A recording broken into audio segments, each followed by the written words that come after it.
Good evening, everybody. Welcome to the match. It's West Ham United versus Luton Town, or Luton Town versus West Ham United, depending if you want to be accurate about these things. It's the first Premier League game at Kenilworth Road. They're back in the Premier League, Luton Town, and it's a big occasion for them.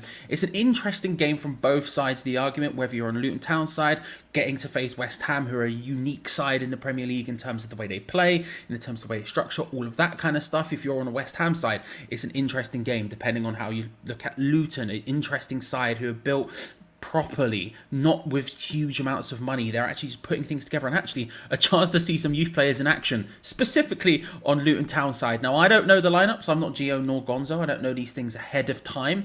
They both unfortunately could not make it. Gio did not make it back in time. He is unable to make it back in time for the match, which he is very angry about. He sent me a message very angrily, and Gonzo said he was unable to do it. He's still very ill. He wasn't able to do it. So unfortunately, you are stuck with me, but thankfully, I have you lot and everyone else in the chat to feed me that information and actually give good West Ham takes as opposed to my awful ones. But a big game in the Premier League, an exciting game in the Premier League, one that I'm actually genuinely looking forward to. I can't tell which way it's going to go, although as I said on the preview yesterday, I'm about as confident as it's possible to be as a West Ham fan right now. Part of me, the little bit in the back of my mind, still thinking that, Luton Town is usually the game West Ham would stumble on, would trip over as we barrel forward with momentum. Today, I'm hoping that isn't the case. 2 supposed changes is what I've heard. Again, don't actually know the lineup, but I think we could probably predict the changes we would imagine. You imagine Ogbonna might be out for a Gerd. He comes back in potentially. And obviously, Souček leaving the side is forced, given the concussion stuff. He's not available today. And so, who will come in instead of him? It makes sense that it'll be Ben Rama, but we'll see. It might not be that obvious. I hope you're all well, regardless. I hope you're all good. How long have you been awake? Too long. Too long, Harry, is what I'd say. way too long. But we're here. We're nailing it. We're doing the thing.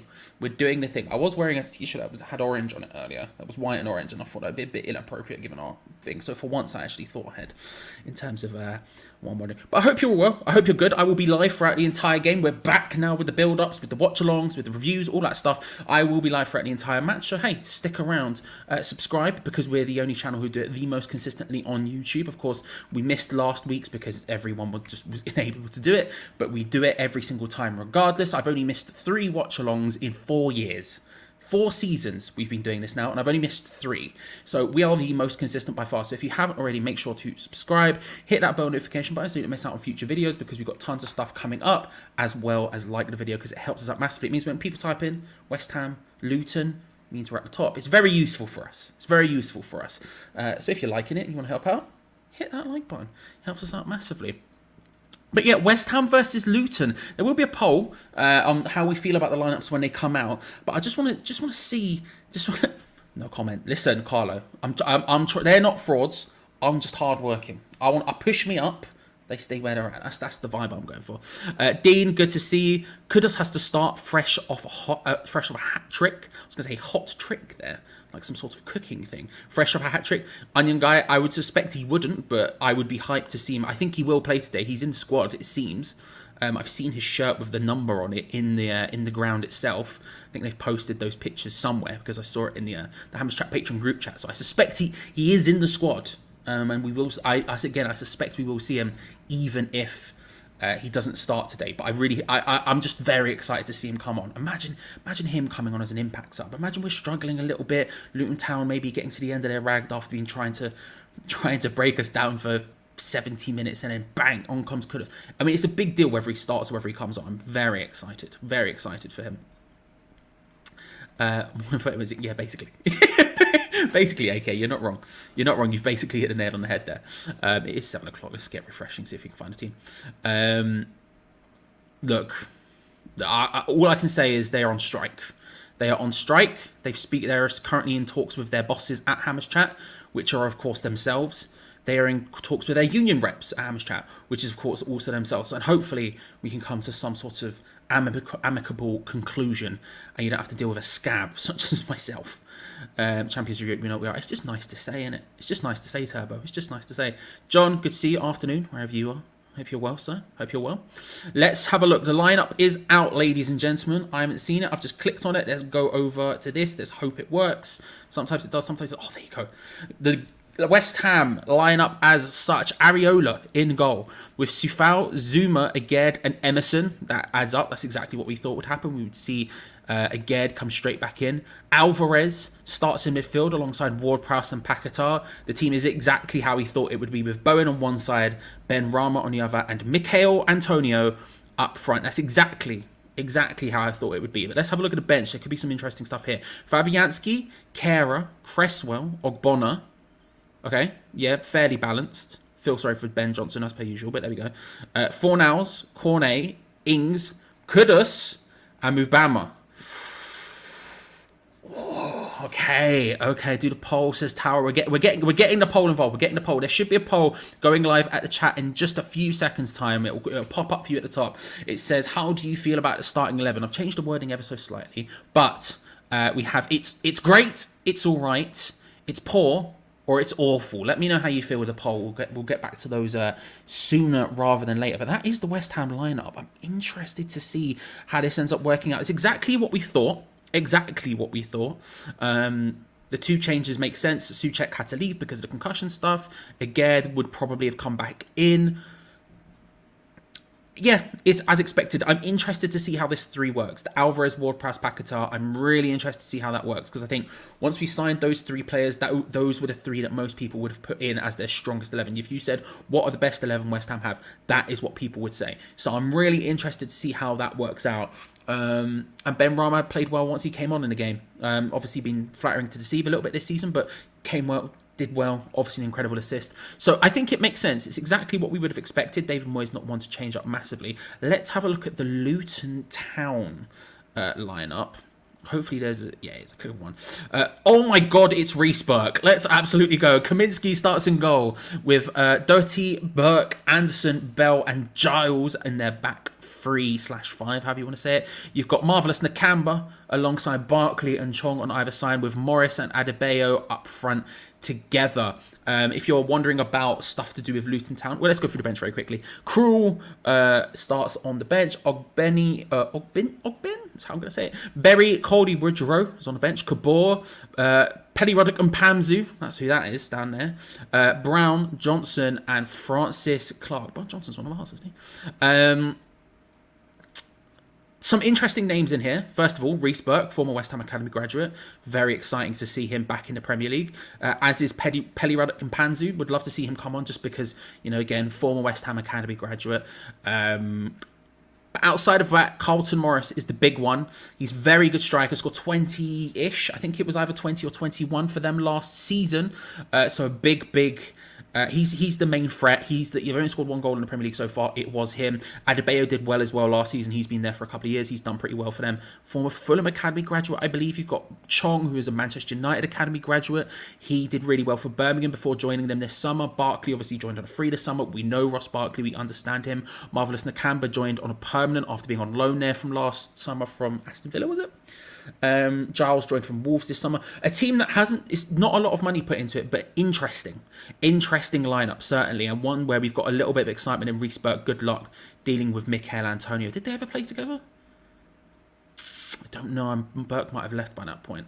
Kabor could be dangerous if he came on. I was a bit worried about Kabor, to be honest with you. Brown, another striker who could come on and cause us problems. But back to this West Ham lineup. We're looking at. Listen, it's just an incredible name. His parents gave birth to him and went, marvellous. You love to see it. You absolutely love to see it. No Tom Lockyer. Yeah, that's a good point, actually, Lewis. I did not notice that at all at the time. But yeah, no Tom Lockyer, who's, of course, their usual captain, which is why Morris will be captain today. That makes perfect sense. I quite like him as a centre-back, actually. Lockyer, I'll be honest with you. I've only seen him a couple of times, but every time he has that sort of never say die, we're going to take you out kind of attitude, which I quite like. But having a look at this West Ham lineup, I think it's as expected. No Johnson on the bench is unfortunate for him, but whenever we have all of our senior players fit. He never makes the bench. It just sucks, but it just is the way it is. We have 2 strikers. We only have 1 goalkeeper. It's a vibe. I don't think that means Ben Johnson's leaving, although, listen, over the next couple of hours, who knows what happens, but it seems like all of our business will be, I think all other business is wrapped up. I suspect Ben Johnson will be staying, just not in the squad, which is a massive shame for him, but there we go. And then, of course, Mavropanos doesn't make it. I think he's still suffering with an injury, potentially. But how do you feel? How do you feel? Let me know. Because you look at the 2 sides, you have to say on paper we're the stronger team. Luton Town, very much a team that are more than the sum of their parts. And to be honest with you, I'm just interested and excited to see a couple of these players. Burke, the obvious one. Pelly Ruddock, if he manages to come on. But also, I'm interested to see how Giles plays. I'm interested to see Barkley and Chong. I think that's a really interesting midfield three of Nakamba, Barkley and Chong, if I'm being honest. And I'm interested to see how they play. It's just an exciting lineup. Big test tonight. Can they beat a team that on paper should win? Hoping to see Kudos. We've seen, interestingly, how they play. They've not dealt too much with teams who swarm them, who have lots of possession, all that stuff in the Premier League. They've not dealt very well with that. They faced Brighton and they faced Chelsea, who both completely dominated them. Pardon me, flipping it. Don't know what that was. Who both completely dominated them, and they have shown that they maybe weren't up to that challenge. We are not a team who are going to do that, so I'd be interested to see how they deal with that. 2 good games against tippy-tappy teams. Let's see how we deal with the more direct approach. They do like a long ball over the top. Into the path of Morris, which does maybe make it more. What's the word I'm looking for? Does potentially make it more obvious why we would have gone back to Agard as opposed to Ogbonna, just for that pace. Not that we're going to leave too many spaces in behind, but if we are, you want Agard running, chasing back as opposed to Ogbonna, who just isn't as fast. Not to say. Started right wing against yeah. I mean, Kudos is very much a right winger. Can play 10 as well. I've seen him play 10 really effectively, and has played up front for Ajax, which is why it was a bit weird when we bought him, because Antonio, and then more specifically Bowen and Paquetá, they're like our 3 most important and 2 of our best players. But yeah, we'll see if he comes on. I think he will. I think he will come on tonight. I don't know how long for, but it wouldn't surprise me if he got a good 20 minutes, 15 minutes towards the end of the game. 5-1, we're smashing them. Kudus left foot. Listen, Daniel. Nothing would embrace me more. But we'll keep our score predictions. We won't lock them in. Okay, now it's not the time for score prediction lock-ins yet. We've still got a long time to go. About 52 minutes, 51 minutes until kickoff. Maybe Paquetá will go left mid when Kudus is subbed on for Benny. It's a good shout, Liam. I could see it happening. It's something that I definitely had spoken about before that I thought was possible. We've seen Paquetá went onto the left against whoever it was. Chelsea, I think it was. He ended up, it was Brighton. He ended up moving out there to the boards to when he got subbed, wasn't it? Am I crazy? I might be going mad. The point is he's done it before, so it wouldn't necessarily surprise me. Ogbonna would have dealt with Morris. Hopefully Agard doesn't have one of his dodgy games. He would have, but if the thing is if we do get a little bit too far forward and then they play that ball over the top, he wouldn't have been able to keep up with him at all. That's one of the big things they've had in some of these games. You know, they've been sat having to deal with a lot of pressure on top of them, and then that out ball, they play it quick and they play it direct, and I don't think Ogbonna would have dealt with that. Physically would have dealt with him, definitely. And it's a big call to put Agard back in. I think it's a good confidence call for him, and I think he was playing well until he decided to tackle that guy in an insane manner, if we're being honest. I thought he was having a good game before that, so yeah. Oggy is better than Agard. Proper leader, would have dealt with long balls. Long balls, yes. Well, if the balls come to feet, over the top, I don't know. Ogbonna's never been fast. I remember when he first joined us at Upton Park, I remember watching him and thought he was just jogging back, and I realised, no, that's just his sprint speed. He's not a quick man. Don't like Kudus on the left at all. He's left-footed. I'm afraid we don't have a position for him. We don't, but that's not necessarily a bad thing. We've never had depth at right wing at all. We've had Jarrod Bowen and we've ran him into the ground. And listen, that's worked out so far. Let's be real. That's worked out an absolute treat so far. I've absolutely loved it. You know, I've absolutely loved... Let me go back to the usual branding. I've absolutely loved watching Jarrod Bowen play for the last couple of years, right? Nothing but joy there. But at the same time, if he gets injured, we're screwed. So we have needed backup. We've needed depth there. Now, thankfully, we have it. Good evening, Will X. Hope you're well, sir. Hope you're good. The plan with Kudus is probably to replace Antonio longer term, I guess. Maybe. I think part of it is that we know Paquetá will probably be getting banned at some point. Not for certain, but I think it's probably obvious that it will happen, and we will need someone to step into that role at that point. You could have made an argument for maybe Alvarez, Souček, and Ward-Prowse playing that sort of Paquetá role. I think that's a possibility, but I think having Kudus there gives us the options. But having someone who can also play up front who's similar-ish to Antonio, he's not exactly the same, doesn't have the bulk and stuff, is definitely a good thing. Not necessarily a game question, but is Ekitike joining? It doesn't seem so. They seem to really want him to go to Frankfurt. They wanted Colin Mwani. They wanted him to be as part of the swap deal. He doesn't want to go there. He wanted to go to the Premier League. He's been heavily linked with Crystal Palace today, I've seen as well. I suspect he won't be leaving at all. But we'll see. We'll see. Like I say, we've got a couple of hours left of the transfer window at this point. Anything could change. 4 hours left? Anything could change in that time. We are top of the league after tonight. That's all I'm saying. Love that, Tom. Love that, Tom. Love that confidence, bro. Love it. Absolutely here for it.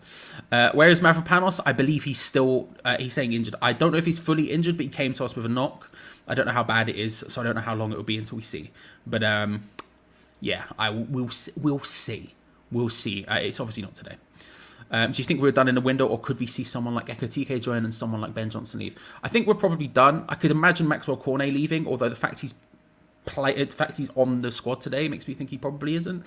I could see Maxwell Cornet leaving, although I think it's probably not going to happen now. Joining, I think we're done. I can't. None of the deals seem close enough to happen. We signed that guy earlier on today. What was his? I can't remember his name. Irving is his name. We signed him from wherever. I can't remember what league it was. Austrian maybe. But apart from that, I can't see anything else happening there. Bowen was rubbish last season. Needed someone who can come in and we have Dudov. Listen, I don't think he was rubbish at all. I thought we had a fairly okay season. Not great by his standards, but an okay season. Still one of our most prolific and important players. I think the true ability of Bowen is somewhere between that and the season previously. And we needed backup for him because we just had no one, and that's part of the problem. It doesn't matter if he was playing poorly; he'd still have to play.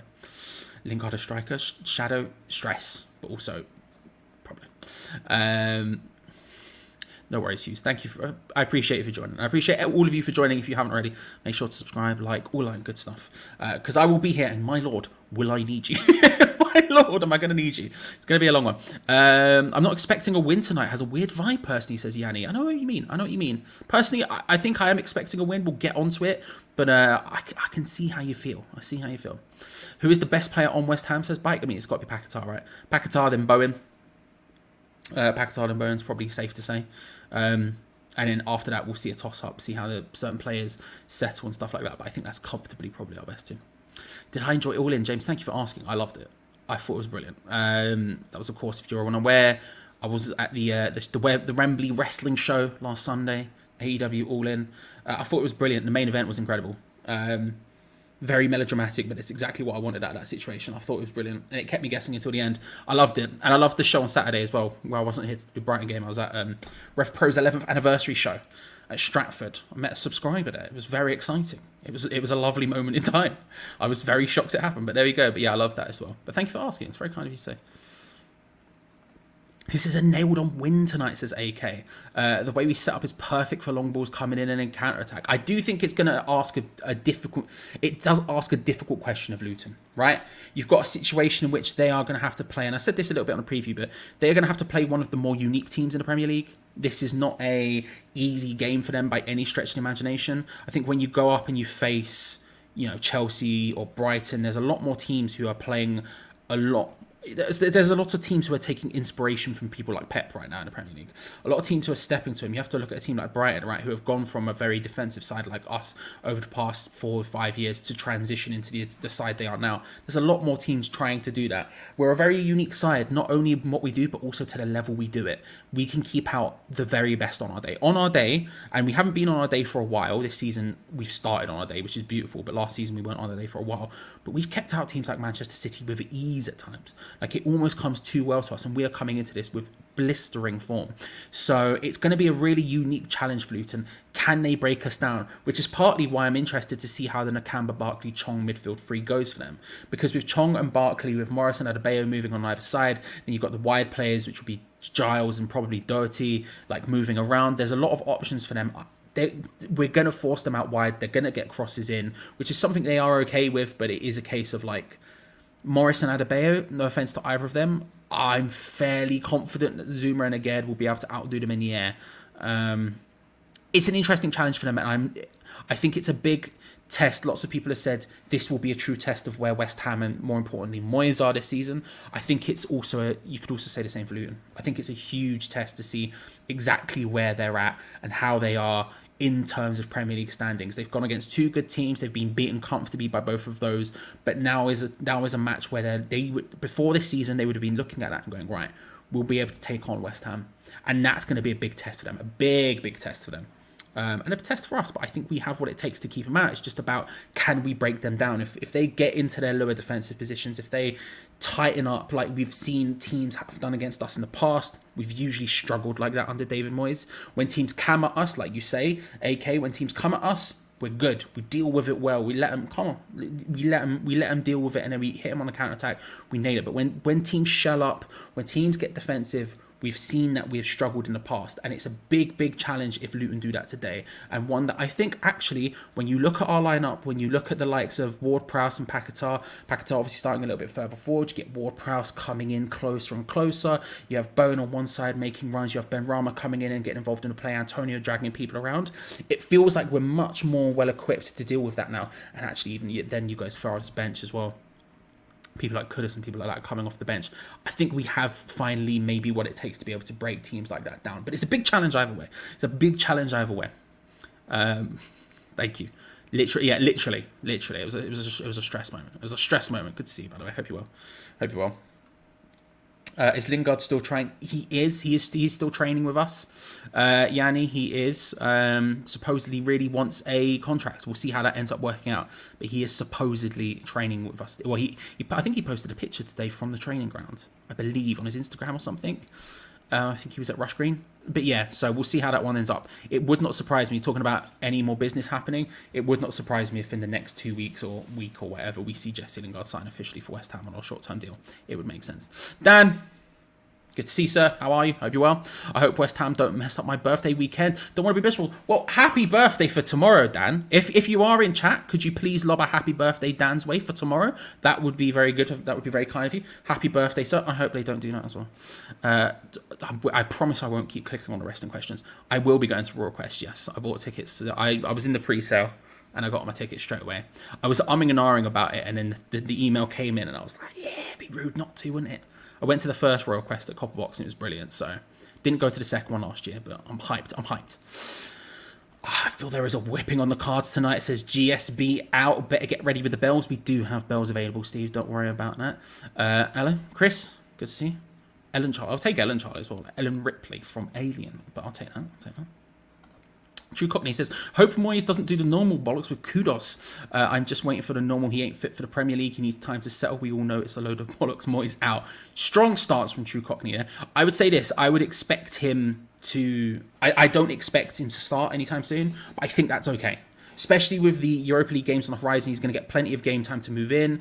I think... I don't expect him to start straight away, but I don't necessarily think that's a bad thing, giving him time to settle. And I'm not talking about in the Moyes term of settling. I know people find that very frustrating. I'm talking just in general, you know, how you see players come across from abroad and they don't settle instantaneously. I think that's the beautiful thing about keeping Paquetá and him also being at the club, is he doesn't have the pressure of having to come in and perform and be the main guy straight away. We can give him time to grow into that with the squad, and I think that's a perfect thing to happen. But I suspect, like I say, I would be shocked if we didn't see him tonight. I'd be disappointed as well. What do you think of our Europa League group? I'm very happy with it. I'm very, very happy with it. Definitely, yeah. I'm still shocked by that whole situation, by the way. It's just mad to me. I'm very happy with the group. I feel like the lower two pots, I would have probably been okay with anyone we got, if I'm being honest. There wasn't too many people who I was terrified of. But in reality, I am definitely very happy with it. I am happy with it, and I'm looking forward to some of those big games. I'm looking forward to some of those big games that we've got. Let's have a look at the bench, shall we? I know it's been a little while. Let's bring it up on screen. That will also give me the chance to actually type it out, which would be nice. There is the West Ham lineup, just in case you are just joining us. We have Areola starting in goal with Sufal, Zuma, Aged, Emerson in defence. Alvarez in midfield alongside Ward-Prowse and Lucas Paquetá, with Bowen on one side, Ben Rama on the other, and Mikel Antonio up front.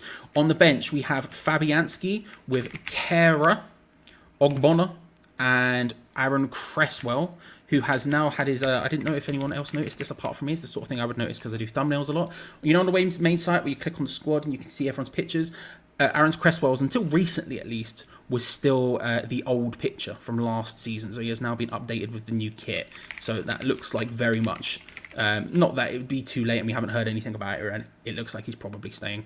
On top of that, we have Fornals, Cornet, Ings, Mohamed Kudus, and Divin Mubama. There we go. So there is the bench as well, running along the bottom of the screen. That gave me time to type it up. You absolutely love to see it. Usually I do this in the background. Usually I just... Gio and Gonzo can talk and I get all this ready and it's fine. But, you know, it's... not today. It's a stressful moment. It's a stressful moment. Logan, thank you very much. Cornet, Kudus, Paquetá on at the same time. Thoughts? First of all, thank you very much for the $1.99 into the full-time fund. It's very, very kind of you. Helps us out an ungodly amount. It helps us out a huge amount. It's a really exciting idea. I think all of a sudden, I mean, just the idea of having... I'll be honest, just the idea of keeping Paquetá and having Kudus at the same time is incredibly exciting. I saw someone earlier on today on Twitter just saying, man, we've got Paquetá and Kudus and Bowen. And I'm like, flipping heck. It's just hype. I really do think if Cornet stays, I really do genuinely think that there is more to come from him this season. I think when he first came back, when he first was playing, we saw flashes of it. When he first came back, we saw flashes of it. But then obviously, as the longer his return run went on, the less impactful he was. I thought that there's more to give from him, and I believe genuinely he will give it. He suits David Moyes in the sort of counter-attacking. He does fit that vibe. It's just about finding that role for him. And it's difficult when he probably in this side would be on the left, because you've got Ben Rama and Fornals ahead of him. I know how people feel about Fornals at left wing, but I'm speaking purely from Moyes' perspective here, when you've got Ben Rama and Fornals ahead of him. And then on the right, you've got Bowen, who's an ever-present in our team, and now Kudus as well. It makes it really difficult to see, but I genuinely do think he has more to give in this side. I really do. And we've seen this season, when he came on for 2 minutes up front and got offside 5 times, I thought he still looked lively and changed things. I think there's more to come from Cornet, and potentially us not getting in a striker could do him worlds of wonder, because we might see him have more of an impact up front, despite the fact we have 2 other strikers on the bench. But outside of that, I'm really excited, and thank you very much, Logan. That's very, very kind of you, sir. Listen, it is how it is. When they're not slacking, to be fair. 1-0 and one literally physically could not make it here, but I'll take the compliment. Thank you very much. For those asking about Mavropanos, I can't find the message now, but it went past. I believe he's still just not fit enough. Basically, I think that's where we're at. I think he's still just not fit enough, unfortunately, which sucks, but it is the way it is. We knew he wasn't fit and firing on all cylinders when we signed him. Makes sense, really, if we're being honest, that he still wasn't there, and there's no stress. There's no stress. We don't need it, you know. With Kera looking like he's probably going to stay as well at this point, he's on the bench, and Ogbonna on the bench. It's not massively stressful. Although Kera would probably come on as a right back. I don't know. That's a problem. That's a problem for the sub situation. That's what I'm saying. A ridiculously disallowed thing. He should have had that goal. He was thieved from. He was stolen off of in that situation, and I don't care what anyone says. Just because his laces hit the guy. Ridiculous situation. Cornet would do well given a run of games, maybe European games. It's a great point. Yeah, I think in those sort of games he could be really useful. When you think about it, we've got basically another 11 at this point. I mean, you think Fabianski, you'd start someone at right back, be it Johnson or Kera, say Kera for example, and then you've got Mavropanos and Ogbonna at the back, Cresswell at left back. You then have a midfield 3. If you're taking today as the strong 11, then you've got a midfield 3 of Souček, Fornals and Kudus maybe. Then you've got Cornet on one side. You could have some Mubama up front. There's options. You almost have an entire second 11 there. That makes sense. And so I think he should get game time in Europe, or whichever one we aren't mainly prioritising one. I think he should get game for time on, because I really want to see Mubama get as much game time as humanly possible. If he's not going out on loan, I would love to see him get as much game time as possible. Thank you very much, sir. It's TDT, the disabled team. If you haven't already subscribed, a lovely man, Stu. Him and Lee do excellent work over there. They do the late night shows where you get Titch involved and CD, who are both Hammers fans, both West Ham fans. CD, a watch-along watcher from the very beginning. They do wonderful work. I would highly recommend you subscribe to their stuff. Hope you're well, Stu, by the way. Hope you're all good, bro. Looks like we are on for Ekatike. Does it? Well, keep me updated throughout the evening, everyone, because I will be interested to see if it happens. Like I said, I doubt it's going to happen, but it wouldn't shock me, but I doubt it. But keep me updated, because I won't be able to look into it too deeply. Glad you didn't go for another body part called T. Taint, ladies and gentlemen. And calling the God. Hello, sir. How are you? I hope you're well. I hope you're good, bro. How are things going? I hope you're good. I mean, obviously, the typhoon is stress. I hope you're protected and all that. But good to see. Streams are never the same, way. Streams are never the same way. Daniel, that's a great point. We of course are here to watch the game together. I will be here throughout the entire length of the match. I'm here for the build-up now. I will be here after for it as well. We have a timer in the top corner to show exactly how far away from you I am, because I am, of course, in North Idaho today. I won't be able to watch the game properly in the UK, so me and my boy Danny have come over to his holiday home in North Idaho to watch the game. However, if you are looking for a way to say, listen to it like the radio or whatever, if you catch my drift, there are definitely ways you can do it. Scroll down into the link in the description below. There's a bit there called Join Our Discord. If you click on that, there's a lovely Hammers Chat West Ham community. Fans of all clubs are welcome, however. But more importantly, right now, there's a bit on the left-hand side called Stream Links, in which you'll find, hopefully, what you're looking for. Dave Acid D Punch Drunk Gaming, thank you very much for the £2. It helps us out massively for the full-time fund. Double clothesline, yes. Yes, what a moment in time that was. And the kangaroo kick. Bro, he hit the kangaroo kick and he started ultimate warrioring the ropes. It was a very good moment in time. Did you go? You went, right? You went? How did you think? Did you enjoy it? I'm sure you said you were going. Did you enjoy it? I loved it. Thank you, bro. I did. I loved it. I'm back in my element now. Haven't been since the beginning. Mistakes happen, Hugo. Mistakes happen. I say things and then you remember they're live and they go out into the world instantaneously. But yes, I did enjoy it. I'm back in the zone of going now. First wrestling shows I've been to since before the pandemic, and now I'm just like, let's go. I'm going New Japan in October. When they come over, Copper Box again. Might be going to another one in October. You know where it goes. I'm here for the length. I'm here for the length, Mike. I'm here for the length. The duration. You know, it's me. I'm here. Kostic off a little too tight. That makes sense. It always felt like that one was a bit of a stretch anyway, but that makes sense. I would have liked to see him, but I think I would only have been super into it if Cornet was going, I guess. But I wouldn't have liked it. Heitiger, was someone talking about Johnny Heitiger? What a guy, by the way. Steve Chaotix, hope you're doing well, sir. Hope Rhodes is treating you well. How are you? Hope you're good. I wouldn't play Ben Johnson in the Europa League. He doesn't want to stay. We must have a promising right back in our academy. That's what to play. I think he does want to stay, but only if he gets game time, right? I think that's the case. I don't think he's agitating for a move. I don't think he desperately wants to leave. At least as far as I've read, and I might be wrong about this, but it's never struck me as a situation in which he's like desperate to get out of the club or anything like that. It's just a case of, well, he wants to be paid more. He wants to be paid a fair amount, which I think is fair, and he wants to play more, which again I think he needs at his age. I don't think he necessarily wants to go, but I also, James from E20 said something to me yesterday. He said, if he wasn't an academy player, would I feel the same? And I think it is true. If he wasn't homegrown and specifically counted as club trained for European competitions, I would maybe be a lot more okay with leaving him. But at the same time, I don't necessarily think every player who comes from the academy needs to be a world beater. Don't get me wrong, like having someone who we can sell for 100 million to Arsenal or whatever is a beautiful thing. That's a wonderful thing. And seeing them go on to the very heights of the game, playing for their country, maybe even captaining country, awesome, brilliant, what I want. But at the same time, I think the youth academy should be more than that. It should be about filling out the entire team, and not every single person in your team can be a world beater unless you are Manchester City, right? So having someone like Ben Johnson who comes through the academy and you can rely on to put in good performances no matter where he's playing, because that's the thing, he's never had a locked down position. He's never had a locked down position. He's played right back, he's played left back, he played centre back for a significant chunk, for a chunk of time, I should say, last season rather than significant.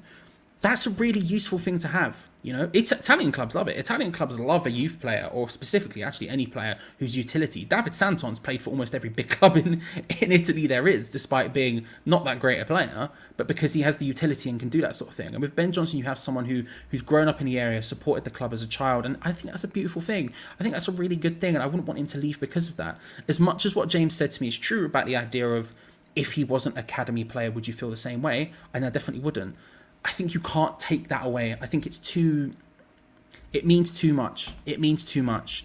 Having said that, is he good enough to start for us? No. But is he good enough to be in the squad?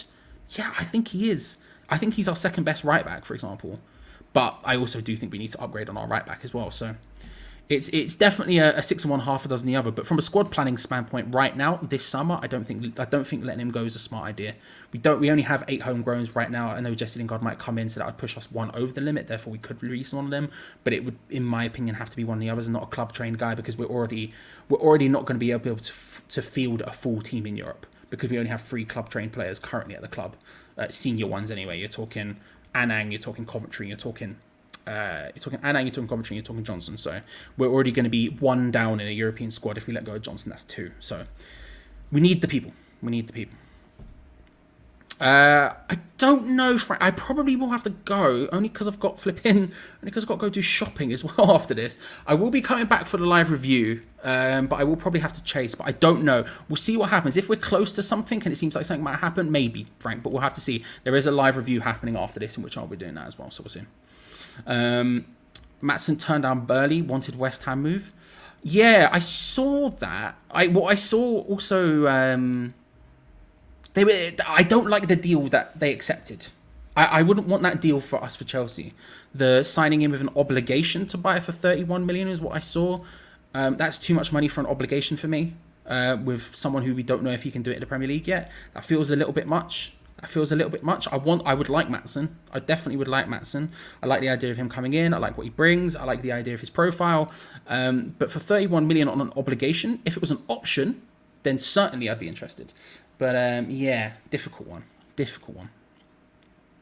Moyes 4-3-3, Alvarez, CDM, James Ward-Prowse, and Mo Kudus midfielder. I think it's Nathan. I think that's probably an option at some point. I suspect we will see it. If we're being honest. Team sheet looks so much better without Souček. I disagree. I think Souček's been really good this year, but I'm a big Souček fanboy, so I definitely have blinkers on when it comes to this thing. But I do think if you were to ask most people, what the strongest 11 would be, it would be something along these lines, basically. So I don't think you're on your own. I think, if anything, I'm probably on my own touch, to be honest. Maybe we'll see. Yeah, I thought that was way too much as well, Belcar. I could understand him asking for more than 15, but that's too much for me. Don't get me wrong, I think Ben Johnson's a fantastic asset, but he's a Norwich sort of player. No disrespect, he isn't really a Premier League player. I think he's good enough to play in the Premier League. He's not good enough to play in European positions. I don't think he's a starter for any other European team. I will say that much. As long as no one leaves, I'm happy with our squad, says Powerplay. I respect it. Option for 20 would be more fair. That's kind of my vibe. Especially when they were asking for sell-on clauses and stuff as well. I said, again, with the £2, thank you very much. Says, get involved. They were going, mate, people were going mad for that in the crowd, right? In the section I was in, people were going insane for it. There's a guy with giant foil scissors he made. Getting involved with the inflatable ones as well. What a moment in time. I was... There were people chanting it as we were walking back down Wembley, Olympic Way or whatever it's called, to get to Wembley Park. And I just thought, the people who live in these flats must be so confused. as tens of thousands of people are chanting, "Scissor me." daddy ass. It was a whole thing. Souček gave up.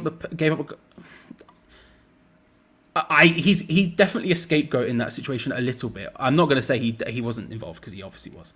But for the pen, for example, James Ward-Prowse did not cover him. Self and glory. I will say that. Souček is obviously the person who makes the tackle, but don't know where James Ward-Prowse was in that situation. But that's one of those things that happens. It happens. I don't want to drag him too much about it. To be fair, somewhat. I still wouldn't put him out there. I'm surprised he's gone to Chelsea. He's clearly bought into that, and I don't know why. I'm surprised he went there. I feel like the idea of him going to another club to get game time makes sense, bro. He went a bit. Going to Chelsea seems like a mad move to me. I don't know. It just seems. I don't know. I have no idea. Ings could be described as wily, says Finn. But as he could be also mistaken for running with a backpack full of bricks in his back. Yeah, it's a bit of a stress, isn't it? It's a bit of a stress. It's not perfect. Gilly with a £3 super sticker. Thank you very much, Gilly. It's very kind of you. Very kind of you with the big thumbs up. Massively appreciate that, sir. Massively helps us. I was going to say happies us, which is not English at all. My brother from another mother, Bill, saying he's criminally underrated. I was like, thank you, Bill. I'll take that. I would love to see that. I would love to see Kudos get involved. I would really love to see him get involved. And I think, I think we will see him today. I think we will see him in the next 25 minutes or so when the game kicks off. We'll see him on the bench, and I suspect, like I say, he'll probably come on for 15 minutes or so. If you're just joining, thank you very much. Obviously, no Gio or Gonzo today. Gonzo said he messaged me earlier and said he wasn't well enough to do it, unfortunately, and Gio wasn't able to make it back in time. However, this is officially the watch-along portion of the show. This is usually when I would have taken over anyway. So, hello, how are you? I hope you're well. I hope you're good. Let's ask the usual watch-along questions, shall we? On a scale of 1 to 10, 1 being the least confident possible, 10 being the most confident possible, how confident are you of a West Ham win today? Do let me know in the live chat. While you do that, let's have a look at these results, shall we? These poll results. I asked you how you're feeling about the starting 11. So far, and I'm going to leave this running for a little bit longer, because we can at this point. So far, it's great. It's the highest one possible, which is an incredible scene to say. And I think maybe the midfield three is having a big thing. But we could be in a situation where it's great wins for maybe the first time ever. I'm not sure it's ever had one. It's great. It's currently leading 60%. It's all right with 37%, poor 1%. It's awful 2%. I'm going to leave that running for a little bit longer just because I'm interested to see what happens. But at this point, it's great. Could be on for a winner here, ladies and gentlemen. A very rare one. Like I say, I don't think I've ever seen it. I can't remember if I've ever seen it. Good to see you, Henry, sir. Hope you're well. Hope you're good. Moyes won't give the academy enough time, but puts them on the bench and then buys Johnson, and then buys in. Johnson had a good run, but never actually given solid chances. How many academy guys have gone out on loan and come back? Yeah, basically. That's kind of where I'm at in this situation. I think Ben Johnson has played Premier League games, but he's never had a huge run. I think there was one moment where he was in great form and he was definitely better than Soufal at the time. And outside of that, I think that's it. Most of the rest of the time, he gets shoved out to left back, centre back. He's played in a back three, for example. It can't be useful for one's development, you know? Good to see you, Henry, by the way. Hope you're well, bro. James Ward-Prowse to score a free kick. We need it. We need it in our lives. When it happens, it's gonna go balmy. It's going to go balmy. Leah thinks he gets Kudus will get about half an hour. I'd love it. 8.869 strong. 9.5997579 sorry, 8999989 10 says Gilly. 797 8.5 6 11 10 or is it, no, it's even 100,000 from Tony. 8 9 a ginormous 69. Come on, Dan. I think it's only for today. Unfortunately for you, I think it's only for today. Stibbs is loaded 7, 10, 7.6, 20. 7 should be a hard team to break down, but we've got the quality to create enough chances. 8, 7 would be 10 if it wasn't Luton's first home game. Good point. That one flowers. That one flows. Sorry, not flowers. Strongly agree. And also, that is MJF in the picture. Let's go. That one flows with the pit. Yes, Lan. Holding the triple beat. 9, 10, easy. 8, at least a 9. This is maybe the most, which means we are doomed. I was about to say the same thing, Obsidian. This is maybe the most confident I've ever seen in the live chat. It's insane. It's maybe the most confident. I'm so mad at Gonzo. He misses his big episode. But listen, the Barbie pinball machine is a big play, Frank, to be fair. It's a big play. 97. It's literally a 6, Charlie. 96. I've never seen it. I've literally never seen this sort of level of confidence. It's crazy. Power play. Souček puts his all into every game. Maybe not the most talented, but a warrior and fights both tooth and nail. A lot to be said of that. I think what Ray said once, Ray said this to me. It's the way Ray worded it, I think is genius, right? You know how you get box-to-box midfielders? And I think you could class Souček as a box-to-box midfielder, right? He does a lot defensively. He does a lot offensively. He's really important in that role. But the way Ray worded it to me once was perfect. He said he's a box and box midfielder. You know, the bit in the middle, nothing going on there. But at the back, at the front, brilliantly effective.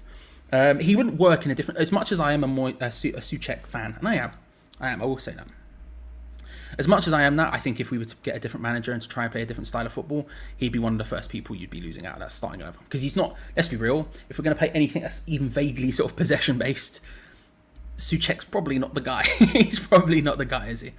If we're being honest about it.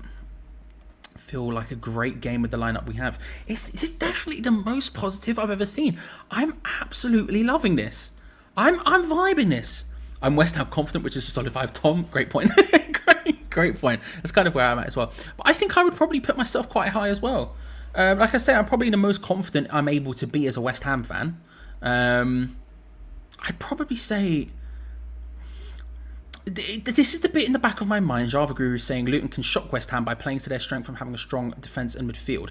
That's the bit in the back of my mind that's saying, but I think... Manuel Pellegrini, listen. So basically we're going to pass it beautifully, and then once we get outside the area, just have no clue what to do and just pass it back and forth forever, trying to figure something out. Sounds about right. I'd probably put myself at a 7.5, maybe an 8, something like that. I'm as confident as it is possible to be. There is definitely something in the back of my mind. And I'll tell you what, let's just run through, if you missed it, let's run through Luton Town's team, because obviously I can't type today. So let's that's not the button I was looking for. Which one is it? Is this one? Let's have a little look at that, just in case you're wondering.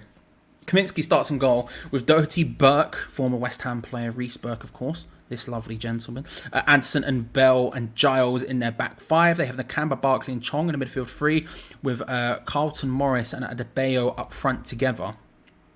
It's a strong lineup for Luton. One of the stronger lineups you could have, as someone pointed out in the chat. They don't have their usual captain, Tom Lockyer, who is usually a centre-back who's their captain. He would probably be involved most games. He's not today. He's not even on the bench either. On the bench, they have Tim Krul, Ogbene Berry, Corley Woodrow, former youth striker for Fulham, Kabor, Pelirodok and Panzu, former West Ham Academy midfielder, Jacob, I believe is his first name, Jacob Brown, Johnson and Francis Clark. So it's a relatively strong team for Luton, probably one of the strongest they could put out, and it's gonna be. These two men specifically are going to cause trouble. I'm interested to see how Barkley and Chong play, especially against a team who sit deep. They might be able to get a lot of joy, but it's about what can they create and what can they do. We know Barkley can hit them from range. And then out wide, you're looking at Giles and you're looking at Doherty. You're probably going to be the two wide players. I think Doherty's going to be the wide player. Giles will be. Because I can't... Burke's a centre-back. Anderson's a centre-back, I believe, and Bell's a centre-back. So I think he is anyway. So I believe it'll be Doherty. But they're going to get a lot of space and a lot of joy out of that right wing. So it is a strong side, but when you compare it to the West Ham team, I mean, it's a European winning side, if we're being honest about it. I really genuinely think we have what it takes. I can't not be confident for this one. Stephen Russell, just been offered a new job after being made redundant after 14 years. Just need a win tonight. Pretty good week. Sterling job as usual. First of all, thank you very much. Second of all, congratulations on your new job. Being laid off is always horrendous. I was laid off from being an accountant. Probably the right decision on their part, if we're being honest about it.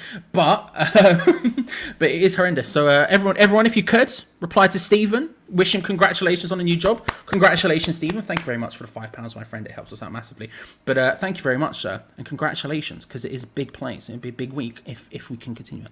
But yeah, I think it's just strong. It's just strong. Our style of play does wonders for the stress levels. It does. It does, and I will be here live talking about it the entire time, talking my way through it and hoping for the best, but a bursting sun. It's not as bad as it potentially could be. No, I'm going with 29% possession time. Listen, I think we'll still have low possession. I think we will do the exact same tactics. I don't think we're going to change tactics. I think we'll have more possession than we usually will be. I think we'll probably be somewhere in the higher 30s, maybe even low 40s. But I don't believe we're gonna. I certainly don't believe we're gonna have the majority of the ball by any stretch of the imagination. But I think it'll work. I've not seen enough of them to really judge their team properly and to judge their tactics and their manager. But every time I seem to hear Rob Edwards talk, he seems to be talking about pressing, and that suits us. Come at us, see what happens, because it's not going to go well for them. It's not going to go well for them. Let's go for sub bingo, ladies and gentlemen. We have the sub bench rolling across the bottom of the screen again. Once more, if you weren't here, Fabianski, Kera, Cresswell, Ogbonna, Fornals, Cornet, Ings, Kudos, and Mubama. On what minute do you think David Moyes will make his first substitute? Leave it in the chat. Let's have a little gander what you're feeling for. And who do you reckon it will be? I'm going to go 69 as per usual. It's got to happen.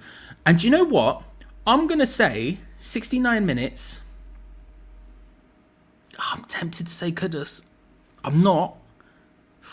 I am. I'm going to say Kudus, 69 minutes, Kudus is coming on. Who for? Not sure. No clue. I have no clue who the hell it's going to be for, because I don't think it's going to be on the left.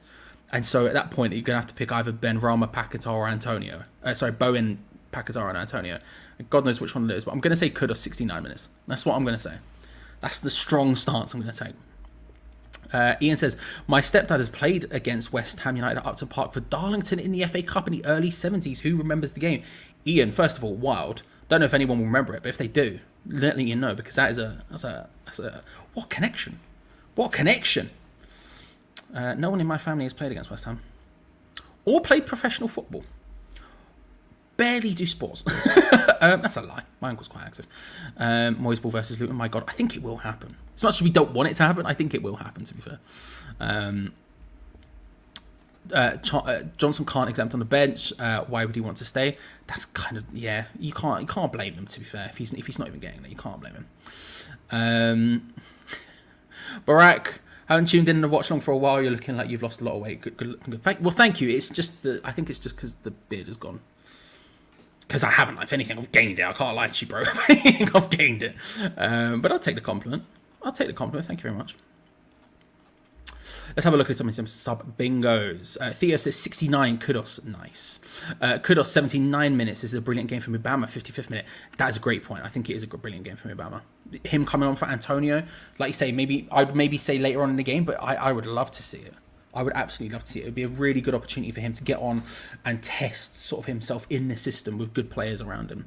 Even if you took someone else off and get Kudos on at the same time, maybe really get people running at their defence to give Mubama a bit more space. I'd be really into that. Kudos at 56 minutes and 24 seconds, says Tom. 80 minutes, Mubama for Antonio. Another Mubama coming on. Love to see it. 79 minutes, Benny for Kudos. Kudos 71st. Fornals for Antonio, 68. Fornals was the other one I was thinking about a lot, Ionix. I was thinking Fornals for Ben Rama is what I was thinking of. I couldn't decide which one to go for. I went for Kudos and then I just got a bit overexcited, but I was thinking Fornals very strongly.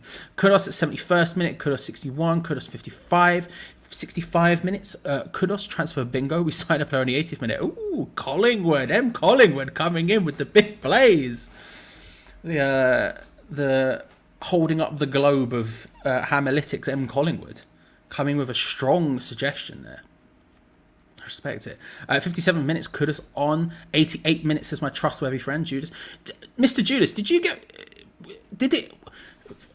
were you married? Did you get married? I can't remember what the day you said it was happening, but if you did, congratulations. I hope it went well. I think it was not the Thursday that's just happened, but the Thursday before that. Is that what it was? Am I going mad?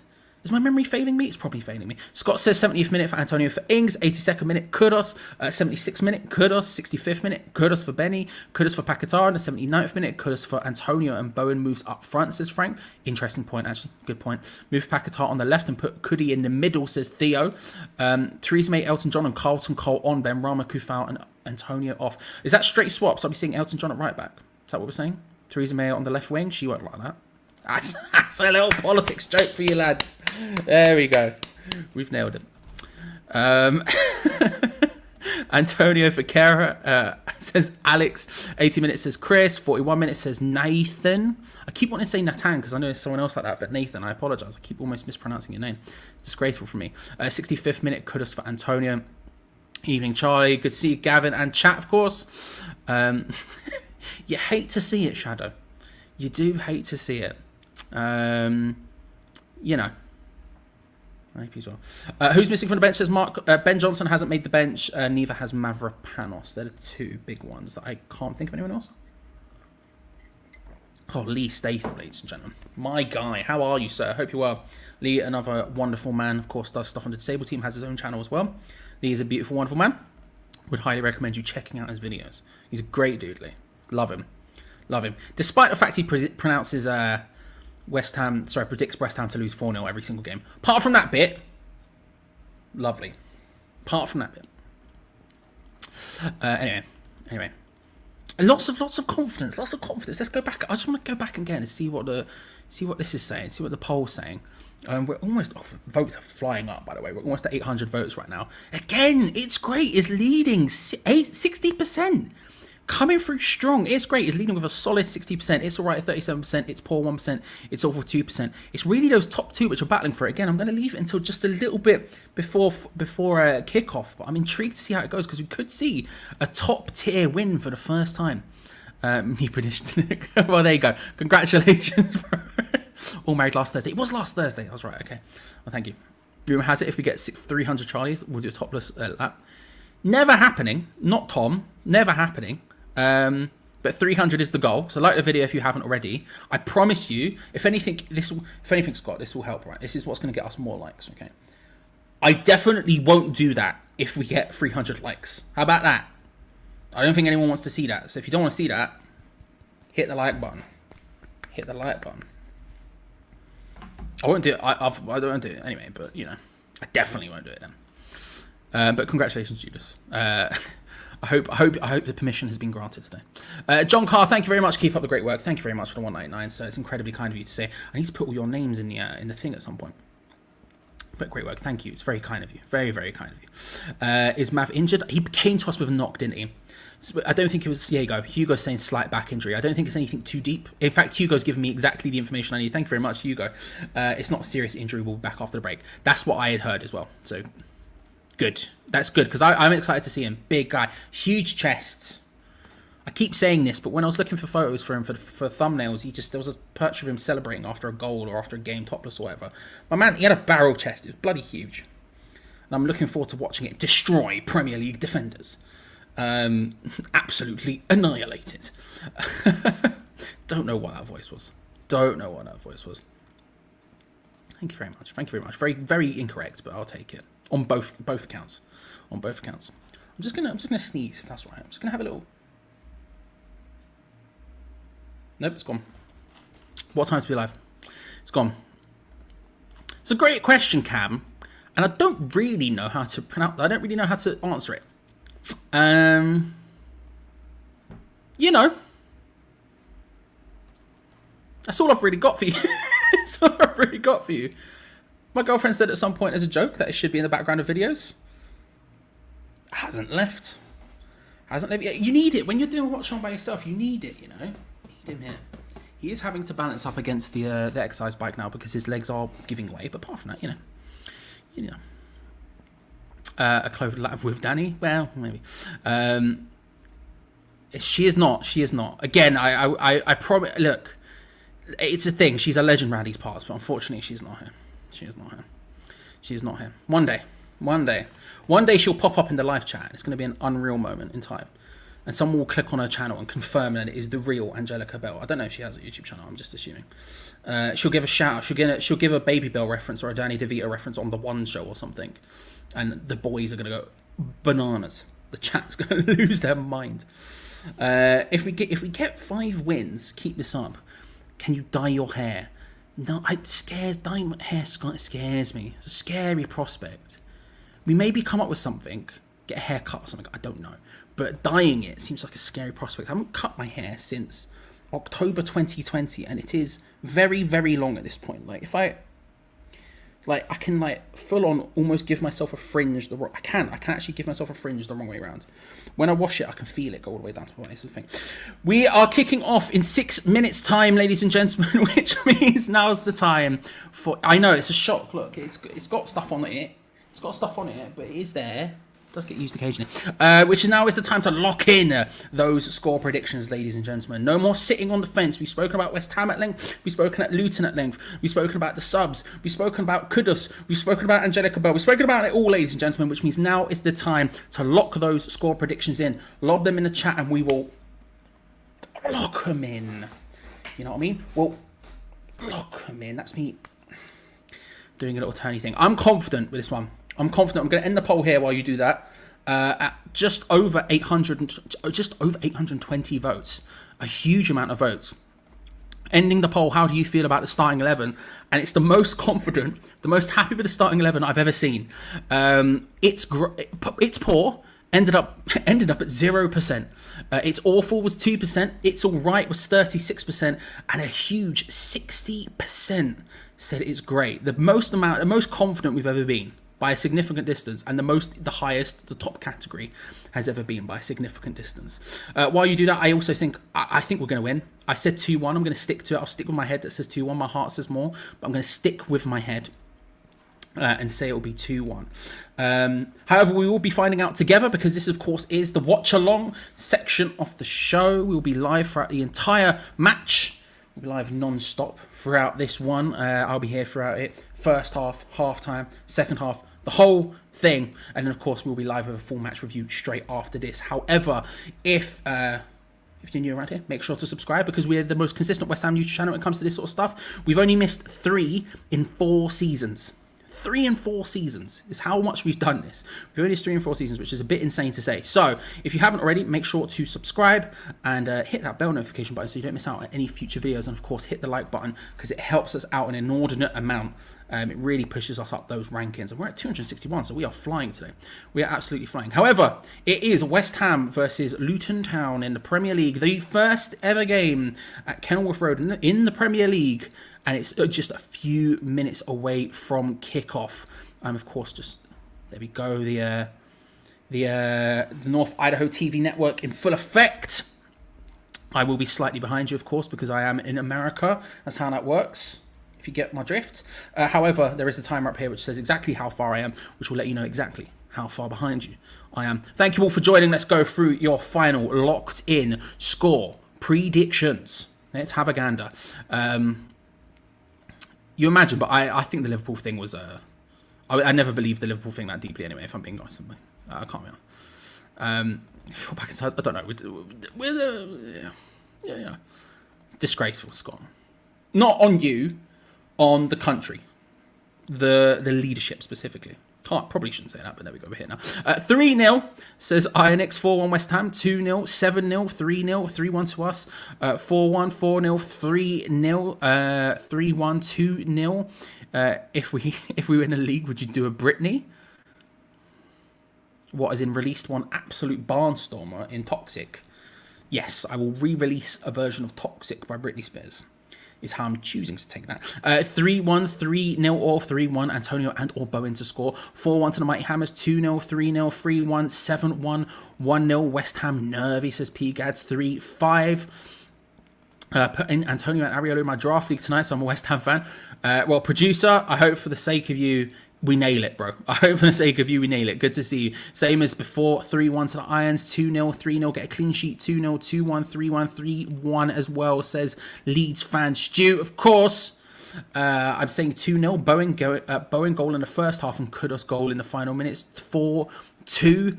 It's mad that, and it just makes no sense to me. I just can't understand it. 4-1, as always, a sketchy 2-1 win. 3-0 to West Ham, 4-0 to us with no Mubama time. Sad times indeed. 2-0 West Ham to score first ever. 2-0 to West Ham. Soufal to score his first ever West Ham goal. 3-1 to West Ham. Antonio Bowen and James Ward-Prowse with a free kick. West Ham win with Kudus goal. 3-1, 3-1. This is the most confident I've ever seen this chat. I've never seen 100% West Ham win, but that is what it feels like today. 100% West Ham win. The starting 11, Eduardo, if you're looking for it, is running along the bottom of the screen. But West Ham start with Areola in goal, Soufal, Zuma, Aged, and Emerson in defence, with Alvarez, Ward-Prowse, and Paquetá in midfield. Bowen starts on one side, Ben Rama on the other, and of course, Mikel Antonio up front. The bench, in case you're wondering as well, Fabianski, Kera, Cresswell, Ogbonna, Fornells, Cornet, Ings, Kudus, and Mubama. Ladies and gentlemen, we are just a few minutes away from kickoff. I can't see a single loss in these score predictions. That's absolutely wild. We are moments away at this point. Moments away from kickoff in the first Premier League game at Kenilworth Road for Luton Town. It's West Ham United on a big winning run. Luton Town, 2 games played so far in the Premier League, 2 losses. It's a huge opportunity for West Ham to continue this beautiful run, and it's a massive opportunity for Luton to test themselves against arguably the best defensive team in the division. It's big moments, ladies and gentlemen. It's big moments. Remember, I will be slightly behind you, but the timer in the top corner will say exactly how far I am. The coin has been flipped. The 2 teams go side to side, and we are getting ready to kick off. Come on, ladies and gentlemen. 3 a.m. kickoff. Jesus Christ, Scott, I wish you all the best, mate. I wish you all the best. We're going to be kicking off in just a few seconds' time. West Ham United versus Luton Town at Kenilworth Road in the Premier League. Chong to kick off for Luton Town. Big moments. Big moments. Great hair, Chong. Excellent hair. And there is kickoff. And it's skipped straight to 100. But deploy the boys. It's time to run 2 things. I don't know why it's done that. Go do that. Now will it work? Now it's working. I'll have to change the time. But deploy the boys. Come on, you Irons. It's time to run 2 things. Slightly incorrectly at first, but it's time to run the things indeed. There we go. Let's get it to 25. And then when it hits 25, we'll just press play. There we go.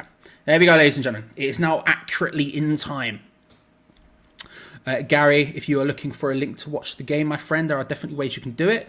Where am I looking for? There you go. If you're looking for a way to watch the game, there's definitely ways you can do it. You can listen to it, on the radio. You know how these things go.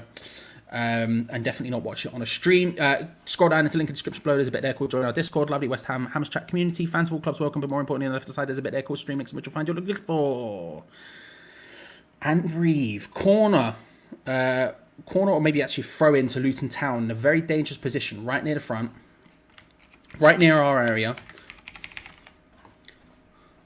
Crowd certainly chanting. Doherty to take it. It's on the right hand side, laid back short to him, looking to try and find a crossing space in. Paquetá just instantly getting involved there. But thankfully, we forced Luton back. That defensive shape was good. They looked to try and play it across the front line. They just didn't have the space to, and then forced in. Early crossing from Chong's not bad, but again, getting on his header, and the follow-up shot from Barkley was dragged significantly wide. Big boot ahead. I'm stuck on 26, am I? Shouldn't be. Oh, I clicked on it and it's refreshed. But it's still in the exact same position it was. That's an interesting problem. That shouldn't exist. Usually it doesn't do this. Let me do this. Do this. That's very annoying. If I do this though, it'll stay. I'll just leave it like that for now. I don't know why it's doing that. It's very weird.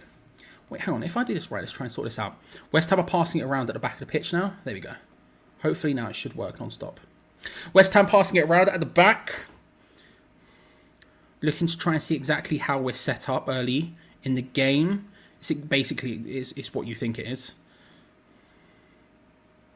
You've got Alvarez as the left central midfielder, the left defensive midfielder. James Ward-Prowse as the right. West Ham are just passing it around, literally back and forth between the centre backs, the right back, and the I say the right back. Soufal's getting very far forward. It's James Ward-Prowse who's taking up that position, but no stress right now. We are doing a Brighton in terms of just, we're going to take our time. We're going to be on that ball. Big ball forward, nodded on from Morris, looking for Adebayo. Now West Ham once again just passing it around. Very fair. Very, very fair. It should just let me know. It should just let me know. Give me a yes or no. It should be ticking now, correct? I think it should be. It's never done that problem before. Not for years anyway. So I don't know why it's doing it now, but what can we do? Those white kids. Yeah, I really like those white kids as well. I can't lie. Maybe. Little blue pill, you know. You see what happens. West Ham again, still passing it around right now. Yes, thank you very much, Stu. Appreciate it, bro.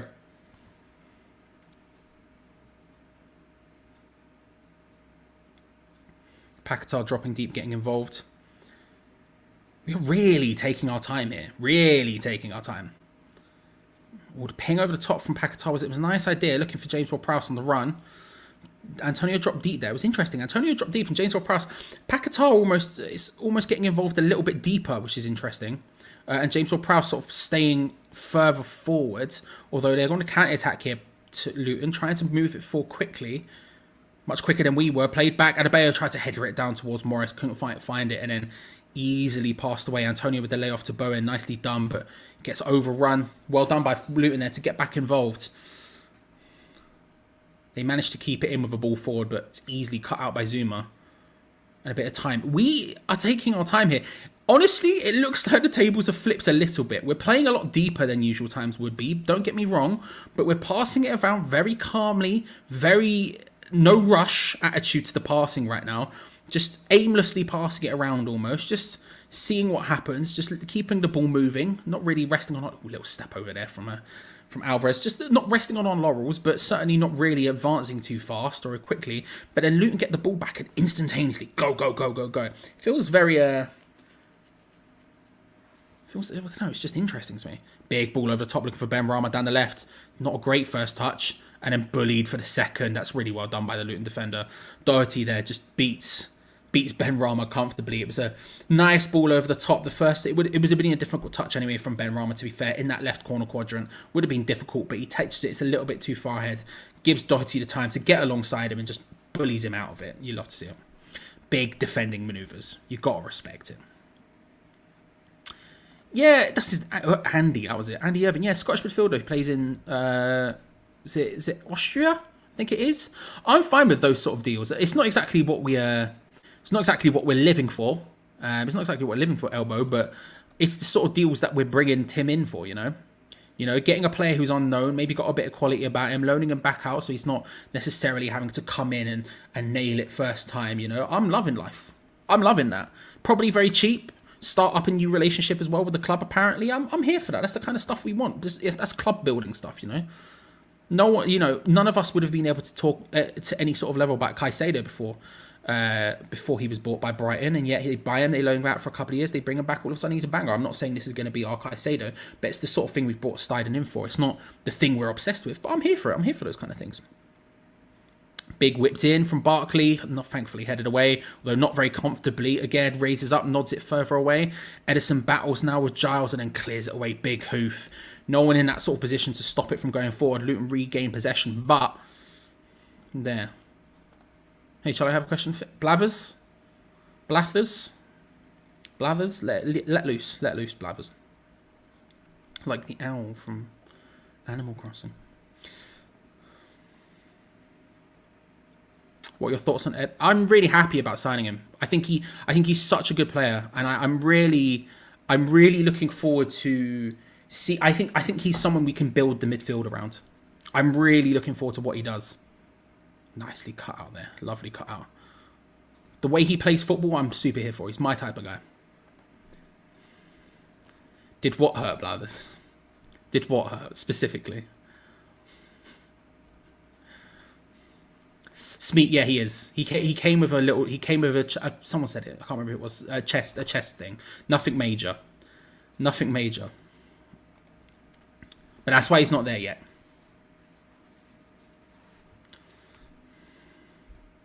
Playing it around. Ward-Prowse looking for the ball over the top. That's really nicely placed. Just a little bit too far ahead of Soufal there, but a really nice idea. Scott's fuming with you, by the way. Scott's fuming with you. Tom with the £2 super sticker. Thank you very much, Tom. Incredibly kind of you. Massively helps us out. I need to put those orders in. Hit with the hey you. You'd love to see it. Thank you very much. It really does help us out massively. Cannot stress that enough. I'll lob all those names in because I haven't done that yet, and that's a bit disgraceful from me if we're being honest about it. It's going to be a throw in to Luton down the right hand side.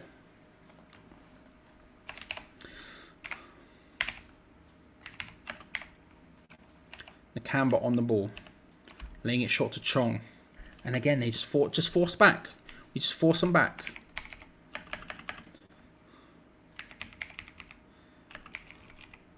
There is Reece Burke charging forward, does really nicely there. If anyone's going to be up for a big performance today, he'd be one of them.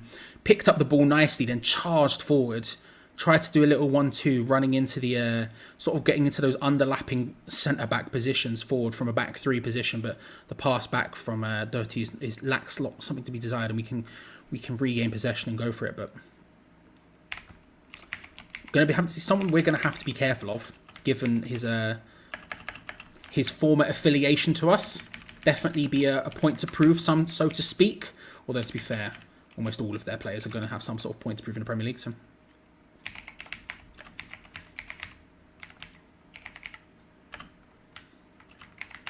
Sorry, I'm just typing in all the names so they can appear at the top.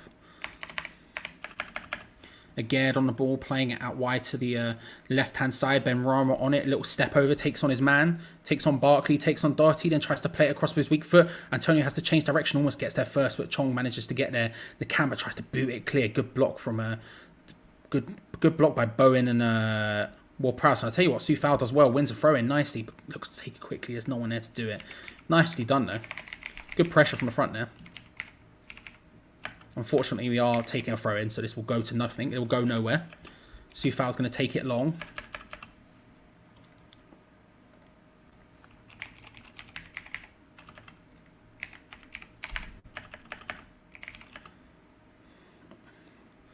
Launches it into the box.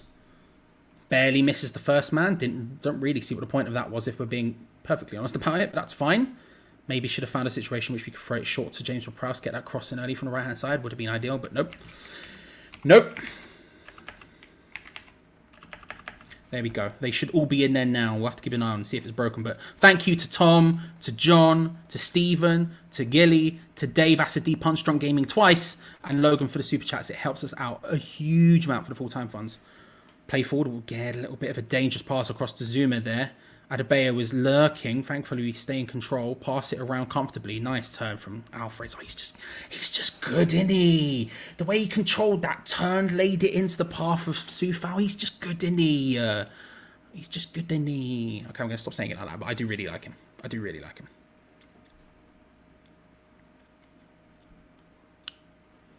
Not that I've seen, Jeff. Not that I've seen. If there is any... then definitely let us know in the chat. Let Jeff know specifically. Yeah, but I haven't seen any. Scott and Blathers just having beef in the chat. You know, you love to see it. Do you think Ward-Prowse has a bigger impact on the squad this season compared to what Rice would have if he stayed? Don't know. It's a good question. It's a really good question, HDB. I'm not sure. Selling Rice, I think was the best option for us, and I think from a squad perspective, it's definitely worked out in our favour. And I think James Ward-Prowse Benrahma does really well there. Can he get there in time? He can. He pings it across. It's way over the top of everyone, but it's dangerous. Bowen was approaching, can't quite make it. Soufal takes a heavy touch. Chong tops him. The ball in's poor. Soufal's crossing has just disappeared. Benrahma hits it the first time there. Soufal's crossing has just disappeared over the last couple of years. Well done there by Benrahma to get in. The cross wasn't anything to write home about, but the fact he managed to get there at all, if we're being honest, and hit it first time across was a good thing. And then he just managed to get a head onto it to stop it from landing perfectly to the feet of Jarrod Bowen.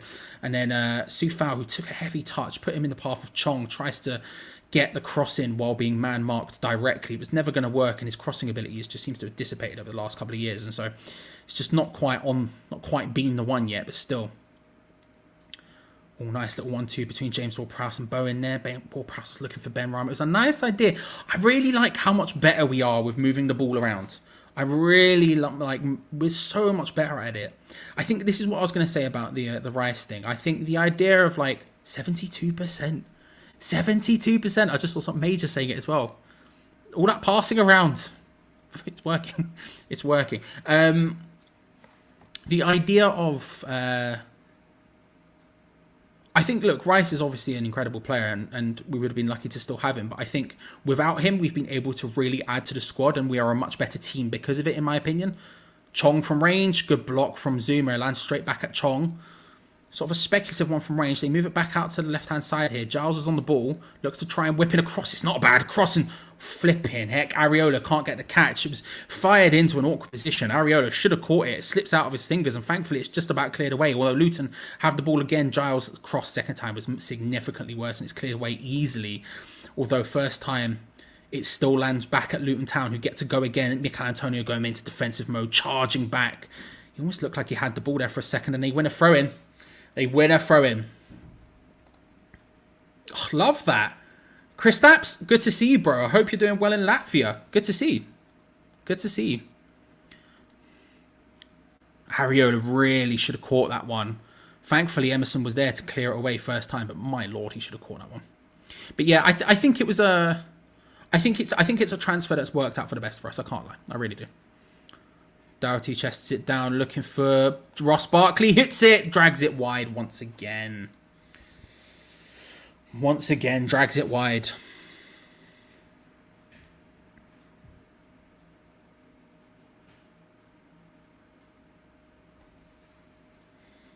It's going to be a goal kick. Ross Barkley getting in interesting positions. That cross from Giles out in the left wing back position. Something to keep an eye on. That first one was absolutely lightning. It was too close to the goalkeeper, but it put Areola under enough pressure to where he fumbles it and they almost score. Second one was much poorer, but maybe something to keep an eye on. We're fine with them putting crosses into the box if they're looking for their strikers. I think Zuma and Aguerd are going to be able to deal with that. But those sort of fizzed in, really sort of almost driven in crosses are going to be difficult for us. Alvarez is so good. Alvarez is so good. Don't get me wrong, that was just a simple pass, but the way he looks around as he's about to receive it, knows what is happening, takes it and then just plays the sensible pass, just keeping it calm. I love it. I love it. We're looking relatively comfortable to Hammer's way. We're having significantly more possession, but we're not really creating anything with it. I think Luton are creating the better chances, but we don't look uncomfortable, if that makes sense. I'm not sure where he is, I'll be honest with you, Major. I'll be honest with you. He was due to be back in time for this match, but he unfortunately could not make it back in time. Whether he is abroad, whether he is somewhere in the country, I don't know. I didn't actually know he wasn't here for sure until about 40 minutes before we were due to start. So I haven't actually asked him where he was. I just know he was never going to make it back in time. So I don't know. Obviously, I know there's been a lot of air traffic control issues. So maybe something's been going on there. I don't know. Us on the ball again, looking to try and play the ball around. Ben Rama picks up the ball from Paquetá short, back to Emerson.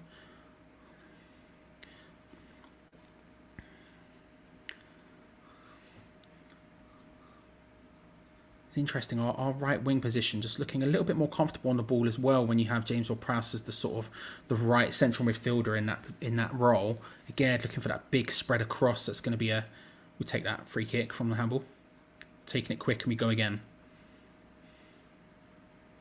Paquetá, oh, really nice idea there into the path of Emerson. Almost gets there. He does. Bowen onto his left. Takes it maybe a bit wide. The cross comes in. Deflects off. It's going to be a corner. Not necessarily a bad thing. Going to be a corner, but certainly was close. Paquetá, really nice ball in. Just a little bit too far ahead of Emerson, but the battle for it works out for it as Emerson goes flying inwards and Bowen on the ball gets an opportunity. He could never quite get it out of his feet and into a position where he could shoot freely. And when he finally does get the cross and it deflects out, it's going to be a corner from the left-hand side. James Ward-Prowse to take it. JWP, snubbed by England disgracefully, plays it in. It was really, I tell you what, it was nicely done. It beats the first man, but it was just no one at that near post. Usually we have someone there. That was a beautiful thing, though. Should have done better for that. Should have done better than that. Sir, good to see you, Draconian. How are you, mate? Hope you're well. Hope you're good. I'm all right. Hope you're well. Looking to try and play it forward. Ben Rama looking to try and bend that one into the path of Antonio. Was a little bit further out, but Ben Rama sneaks in. Apparently that was a free kick against Antonio. I'm not sure how, but there we go. Deploy the boys, Richard. Better late than never, sir. And let's be real. You can come here whenever you want. How are you, Richard? I hope you will. You're welcome in the stream whatever time you want to be in the stream, my friend. I just love the shirt in general. That white shirt is so good, man. It's one of my favourites we've had in a while. I can't lie. Good to see you, Frost. Hope you're well, sir. Hope you're good.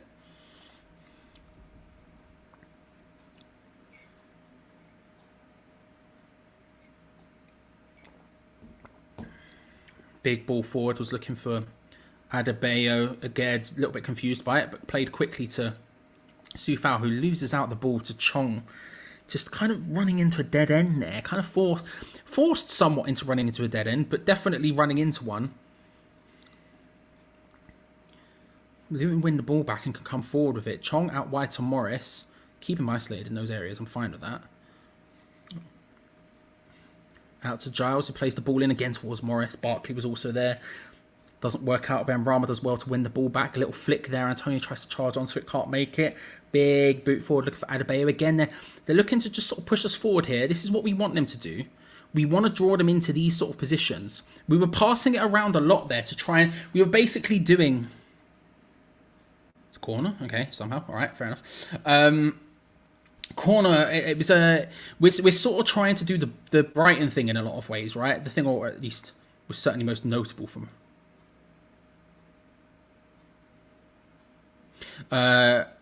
where we're passing it around quite comfortably and slowly, and we're trying to draw them towards us to give us that little bit of space.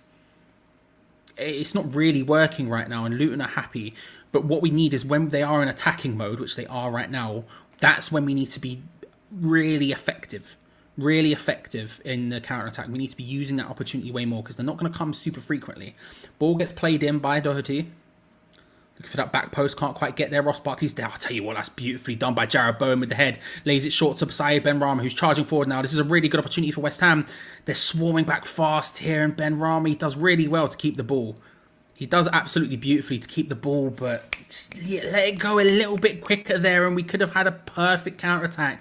They swarmed back really well there, Luton, really fast. That's that better than the sum of their parts thing I was talking about, you know? We hit them on the break, and they all came swarming back. Just a flood of orange shirts coming back across the screen to get into good positions. We were trying to charge forward, but they were with us every step of the way. But that little pass, a little bit quicker there from Benrahma. He just takes too long on the ball. Always making those times where he's just taking that little bit too long. The ability on the ball isn't questioned. He's so good on it. The move, the dribble, it was good, but just let it go that little bit quicker, and we could have been in there.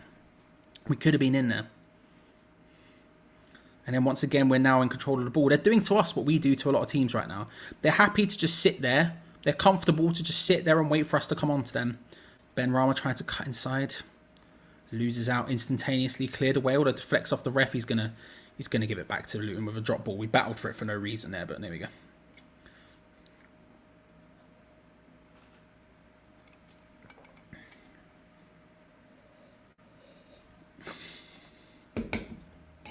It's a symptom, right? I think, like I said, maybe I was interesting from a neutral standpoint. Maybe not one of the games I would have shown, but certainly interesting. I mean, it could be an upset. Luton could get a win here in that sense, so maybe that's why they picked it. But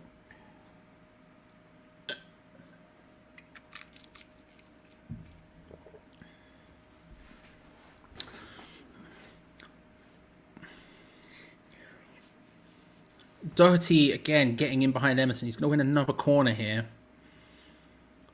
Something we need to be aware of, Emerson, of course. Not the best defender in the world, although he's got significantly better over the last 2 months or so. Adebayo just standing on. Just standing on Areola. Ball gets played in. Headed away. It was going in towards it. I think it was Zuma there who's the one who gets it away. I enjoyed the bit of the dark arts there from Adebayo. He's just standing on Areola, you know, the right thing to do. And Areola's standing there with his arms up so he can be ready to move around and sort of force his way into positions. Because if you're down here, you can't. If you're up there, you can. And he just grabs his arm, pulls it down. I'm enjoying that. I enjoy that. Here comes second corner again. This time from the opposite side. Opposite side.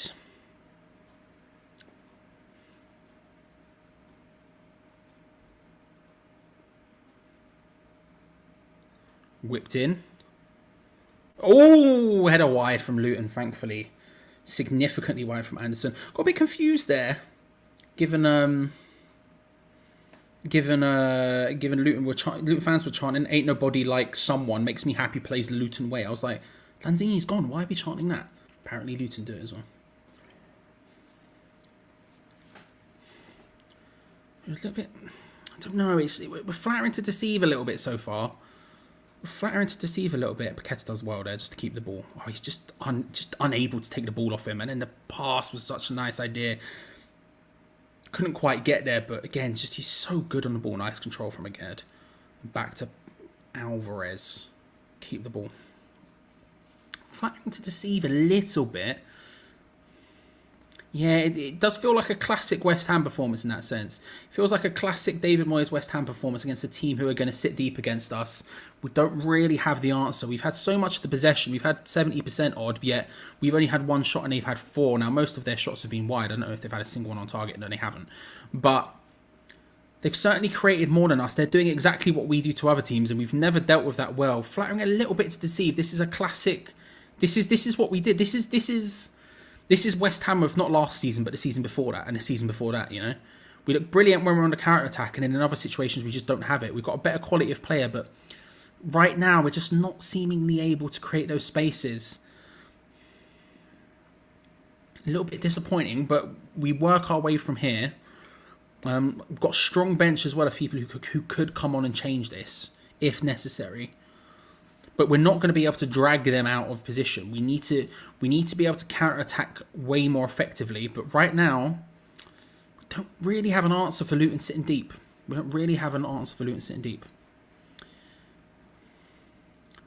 George, my friend, if you're looking for a way to watch the games, there are definitely ways you can do it. Looking for a way to watch the game, definitely ways you can. I like Alvarez. I love Alvarez. Bowen hits it. Oof, just wide.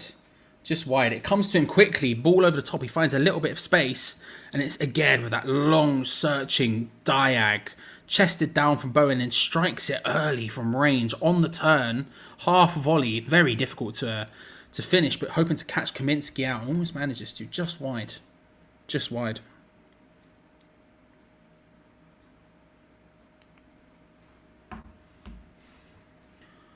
Flick forward by Morris.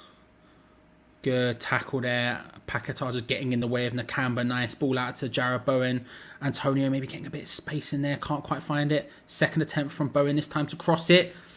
Weak foot. Try to just get it across. Kaminsky just comes out and collects it comfortably. Kaminsky. I said that first time. I nailed that. Kaminsky comes out and collects it comfortably. I just pa. People don't put respect on my name enough. Do you know what I mean? I just nailed that. Just out first time, just power, you know. But yeah, just not quite. Don't know, just not quite break. We aren't breaking them down enough. We need to when they are in those transitional moments, we need to really be better counter-attacking. We're just not there yet, battling for it there. Alvarez ball over the top, looking for Adebayo. Zuma comes across, covers well, then hooks it away. It's going to be yet another throw-in. That right-hand side for Luton, our left, has been quite dangerous. They've had a lot of joy, but they've had a lot of joy down both wings, if we're being honest about it. But these are the sort of situations when they've committed a lot of men forward. If we get the ball back off them, we need to be able to hit them quickly from it, because otherwise they're just going to get back too fast. Played forward, headed towards Areola, easily collected, easy collected. But yeah, we just need to be able to play out quicker from here, because they've committed people forward. We can't take our time, and we seem to be taking our time again. Want to be a bit quicker than that, you know? When they're unsettled, that's when we need to strike. Emerson, good at breaking forward from those positions. He goes flying off. Ben Rama collects it and then instantly goes backwards with it. He's doing the thing Bowen used to do. Do you remember Bowen used to do that all the time? He'd collect the ball and just instantly run about 40 yards backwards. He's doing a bit of that. They're getting comfortable again in their sort of defensive shape, Luton, as we sort of roughly pass it around. Paqueta, that's a beautiful pass into Antonio. Tries to turn, can't quite roll him as well as you maybe would have wanted, but it's the ball for Paqueta in those deep positions is so useful. Ben Rama, Emerson, back to Ben Rama. This is a really nice opportunity. Kept out.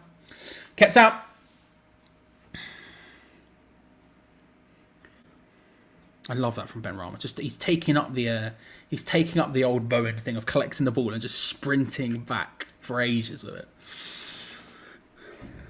Oh, itchy nose, itchy nose.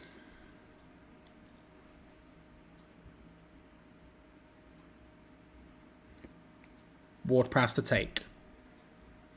Whipped in. Again, he's putting it into a good position. No one there, and Ben Rama. The shot from range is very far. Who do you want me to? You want me to block someone? Frostflyer and Azon. I see you saying goal. I'll say this now. I'll give you both a warning. I'll give you both a warning to chill. Frostflyer's been hit before, so I'll give you both a warning to chill because clearly people are not happy with your maneuvers. Okay. But for now, I'll let it ride. I'll let it slide. However, you get caught doing it again, you're out of it, bruv. You're out of it. Alvarez just on the outside. Ooh, can't quite find his phone forward.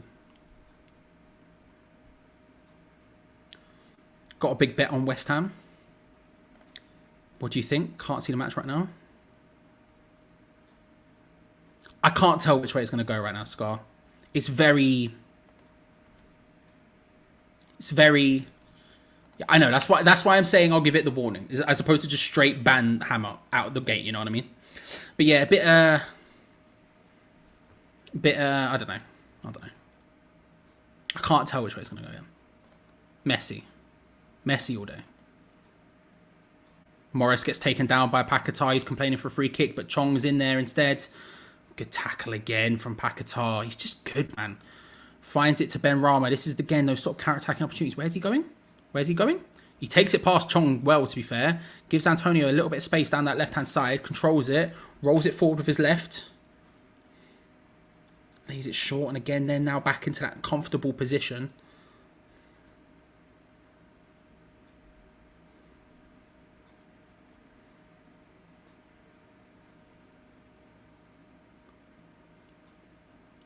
And then we start moving around again.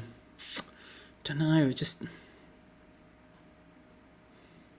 Laid out wide, cross comes in. Ooh, a little bit of an awkward one from Luton there, trying to clear the ball away. And Ben Rama, apparently that's a free kick. It's going to be a foul. Free kick to Luton just outside the area.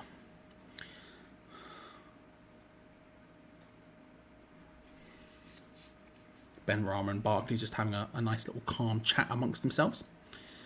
Nice little calm chat amongst themselves.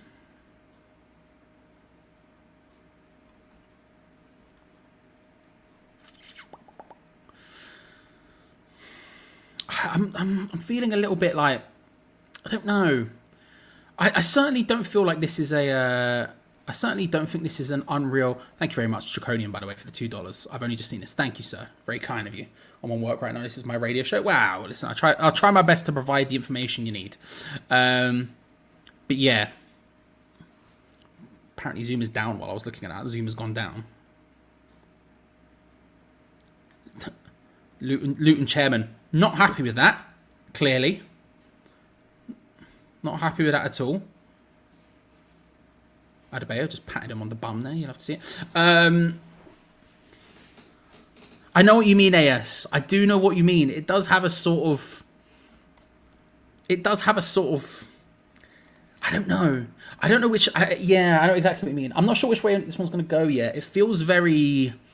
6 of one, half a dozen of the other. I don't know. Like, they are playing really well defensively. They're doing exactly what we usually do to teams, just to stop us from really getting into those positions that we want to be in.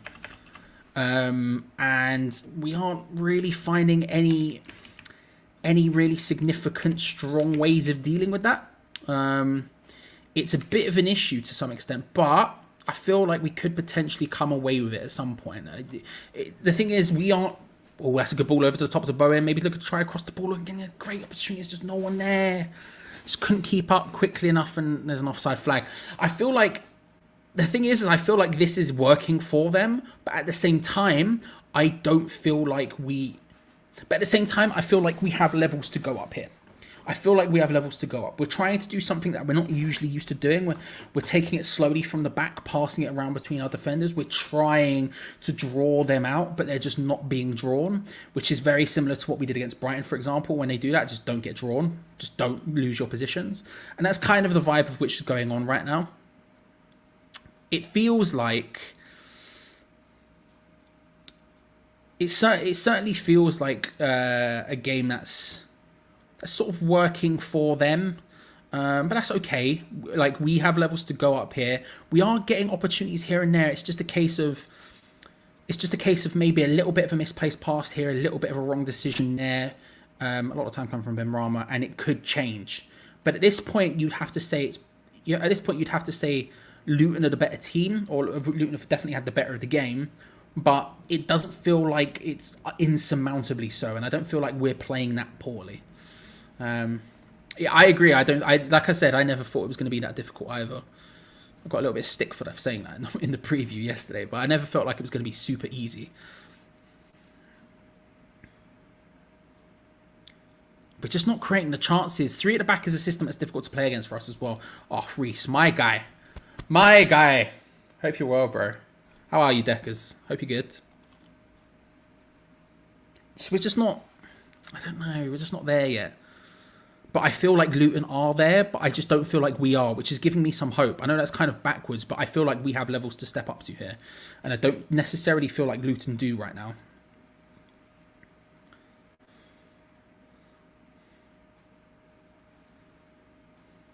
But these are the sort of games we need to learn how to beat as well. If we are going to play this way all season, which I feel like we are, going to go back to full Moyes ball mode with the new players we've got, with the upgraded players we've got, and the upgraded side. I feel like these are the sort of lessons we're going to have to learn. It is going to take time to get there. We don't just do it instantaneously. We tried a little bit last season to play a little bit more on the ball, to find ways to break teams like this down. It went badly. We went straight back to pure Moyes ball. We won a Europa League, right? Europa Conference League. So we are going to do this for most of the season, I suspect, and we are going to have to learn what kind of players we can play in these positions. Part of me is happy that means Thomas Souček isn't available today. I feel like Thomas Souček, I would have started him, but in a game like today, probably would have been the wrong option because, you know, we're having a lot of the ball. Although maybe getting in and around the box is actually what we're missing. There's an argument. Bowen to Paqueta, back to Bowen. Looks to try and backheel it to Paqueta. Gets a second opportunity to Paqueta. Great opportunity. Pulls it across. No, why? Alvarez hits it. Oh, deflects off one of their defenders. Second time, Alvarez lays it short. That was such a good opportunity, and the shot from Benrahma was significantly left wanting. That was a really good opportunity for us. Paqueta and Bowen forcing their way in almost. And Bowen into Paqueta was so smart, and I feel like there was maybe a better option for Paqueta there. He tries to play it back across the box, doesn't quite work. Alvarez smashes it, bounces off one of the Luton Town defenders. Good block there, threw it on the line, flipping air kick, almost went straight into the gonads there. But the follow-up shot from Benrahma, high and wide. I'll be honest with you, not keen on Benrahma's performance so far today. Feeling a little bit like a bit of classic, feeling a little bit classic-y Benrahma in terms of just a little bit wasteful when he doesn't need to be, you know. There's been times he's got good opportunities, but it's not quite happened for him. There's always been a little bit of a misplaced pass or a poor shot.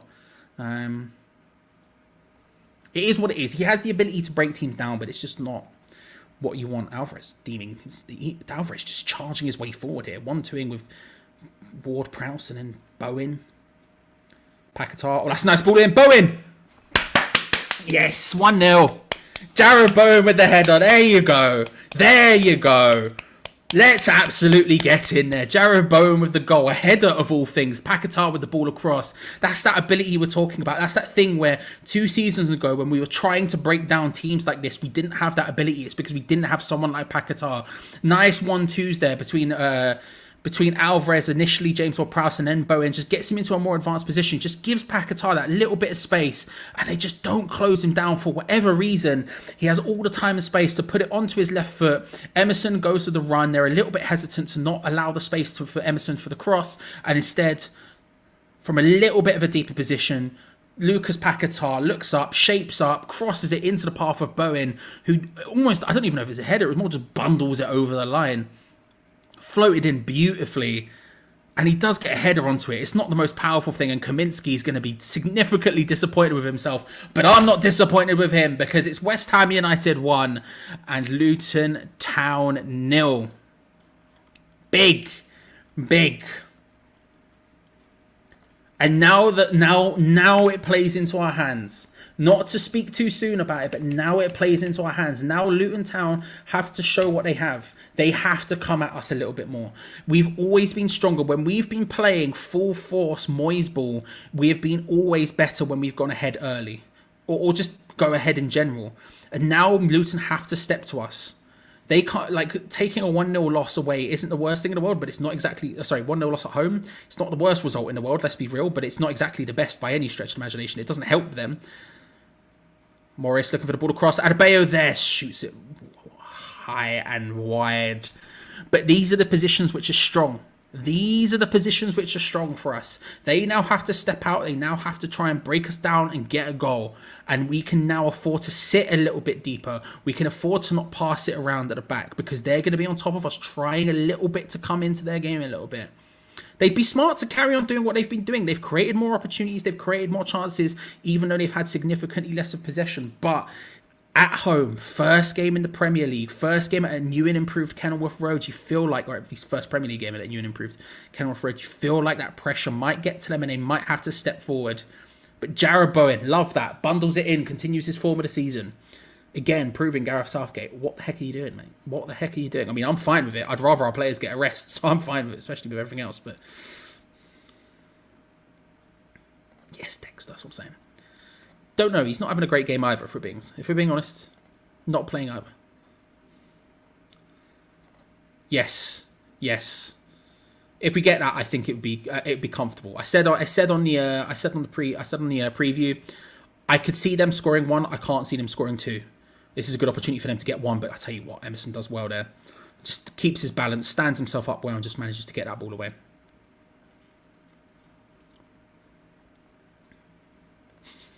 I'm not going to do the voice, mainly because I have to talk for at least another hour and a half or something. So I'm not going to do the voice, but I respect it. Smoy's goal is a mouthful, though, I will say that. Nodded away, can't quite manage it. James Ward-Prowse the flick, and then Edson Alvarez just trying to knock it over the head. It's a little bit heavy. He manages to get away from the initial one, but they pick the ball back on again. They pick the ball back up again here, Luton. Looking to attack down the left-hand side. It's Giles, takes it past 1, plays it in. Morris. Looping header was always going over. Thank goodness. I should not be. That should not be happening, and it never will be happening. Having said that, we've hit 300 likes. Thank you very much, everyone. We're at 317. There we go. We're at house money now. We're good. We're good to go. We're golden at this stage. We're golden. Was there ever any doubt, Major? Was there ever any doubt? You know?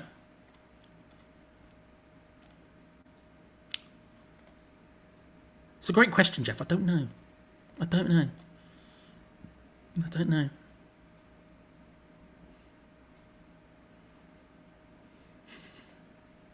I mean, I probably should mind when it's longer. At this stage, who cares? Or it probably needs a bit of it, to be fair. It's a bit like here and that, but that's just always like that. I can't do anything about that. It's a little bit better if I do that, but it's minor. Paquetá doing really well there, fighting with Morris to get control of the ball in those deep areas. I'll tell you what, he's doing brilliantly. Paquetá's having a really strong game. The assist was really nice, and his defensive side's doing really, really well.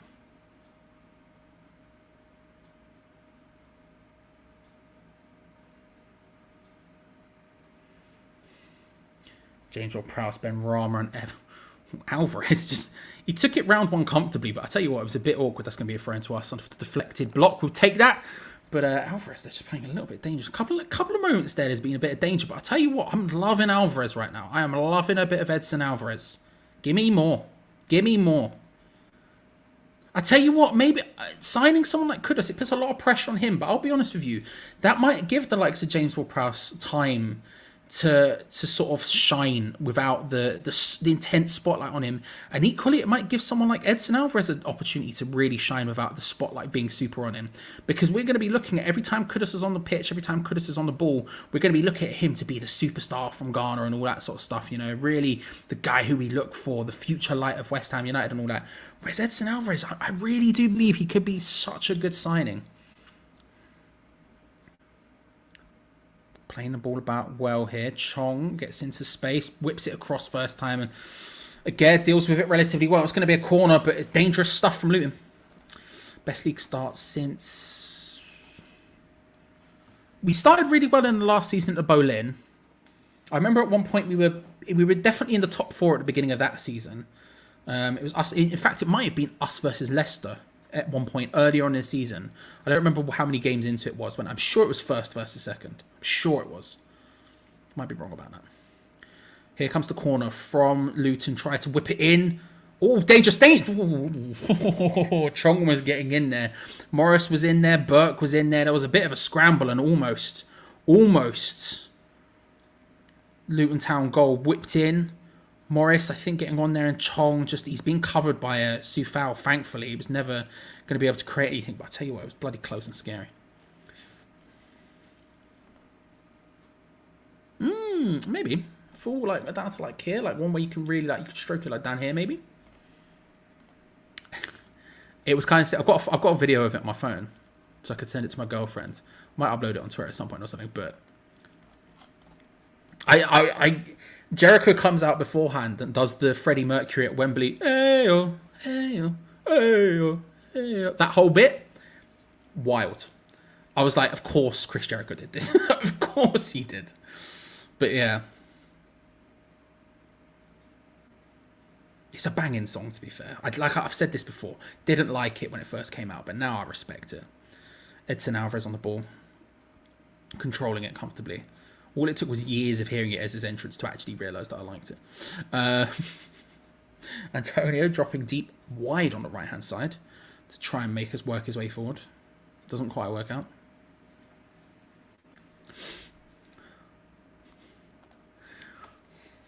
I think the thing is with Edwards, right? He does sort of have this, like... It's going to be a free kick to Luton. Zuma is pointing at the ball to show that he has it, but apparently not. The thing is with Edwards is he does have one of those faces. You know, every time I see him, I'm like, sure, I know you for some reason. You know? It could be just generic white man face, but I do sort of look at him and go, I'm sure I know you.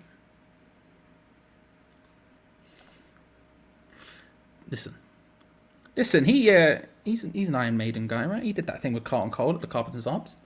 I'm going to count him as one of foreign.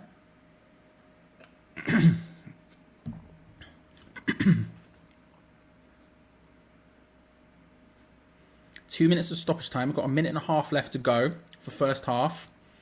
Ross Barkley to take the free kick, floats it towards that back post. Tell you what, oh Jesus Christ, Antonio, please. Antonio and Zuma just getting a bit baffed there amongst each other.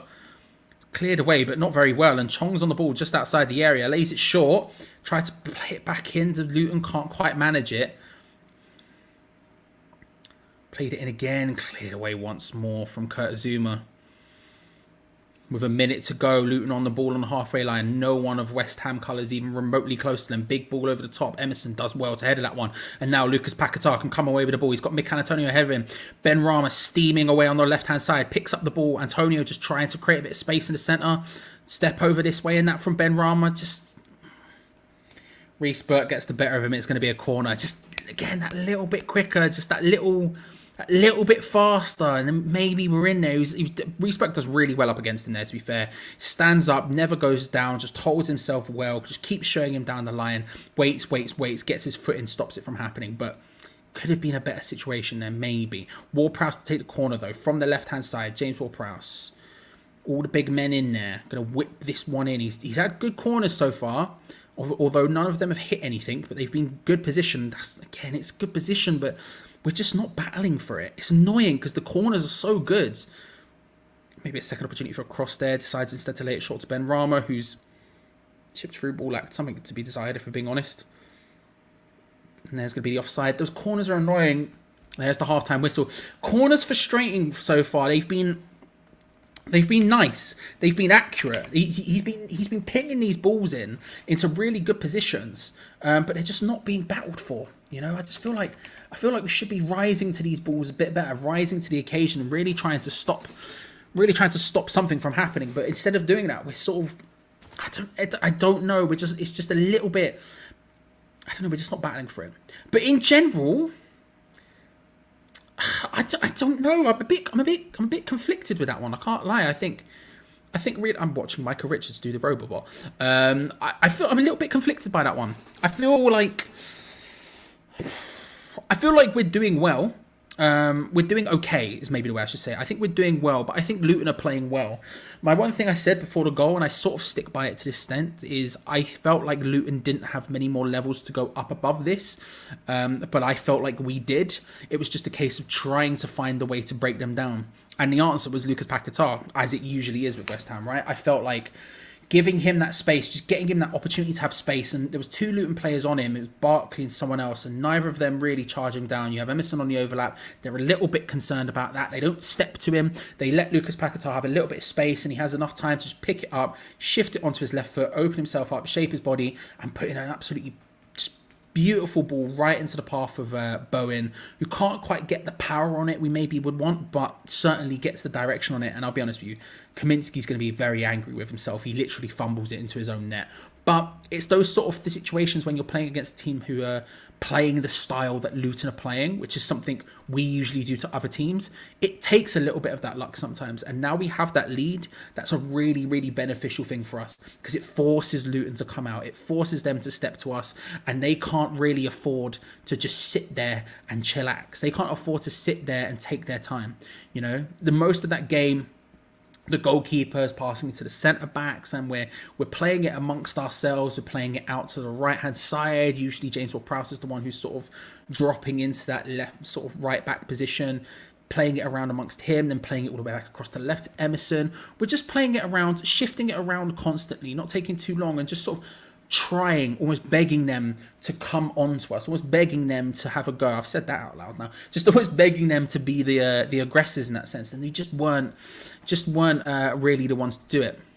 Good to see, sir. However, having said that, now we have the lead. They're gonna need to do that a little bit. This is their first home Premier League game at Kenilworth Road, and look, realistically, 1-0 loss to a team as massive as West Ham, to eventual champions West Ham, isn't necessarily a bad result, but it certainly doesn't help them. And they're going to need to get points wherever they can grab them. So they are going to have to start coming at us, and it only suits us. When we have played in previous seasons, not last season, but the season before that, and the season before that, when we have played a pure Moyes ball style, which is something we are doing this season a lot more, we have always benefited from going ahead. We've always benefited from being the team who have started well and got the goal, because it just forces them to come to us. And at this point, they're going to have to come to us. They can't really afford to just sit there. And hey, look, part of me thinks they should be afforded to. Part of me thinks they should just sit there. Part of me thinks Luton should just sit there, because they, for the majority of that half,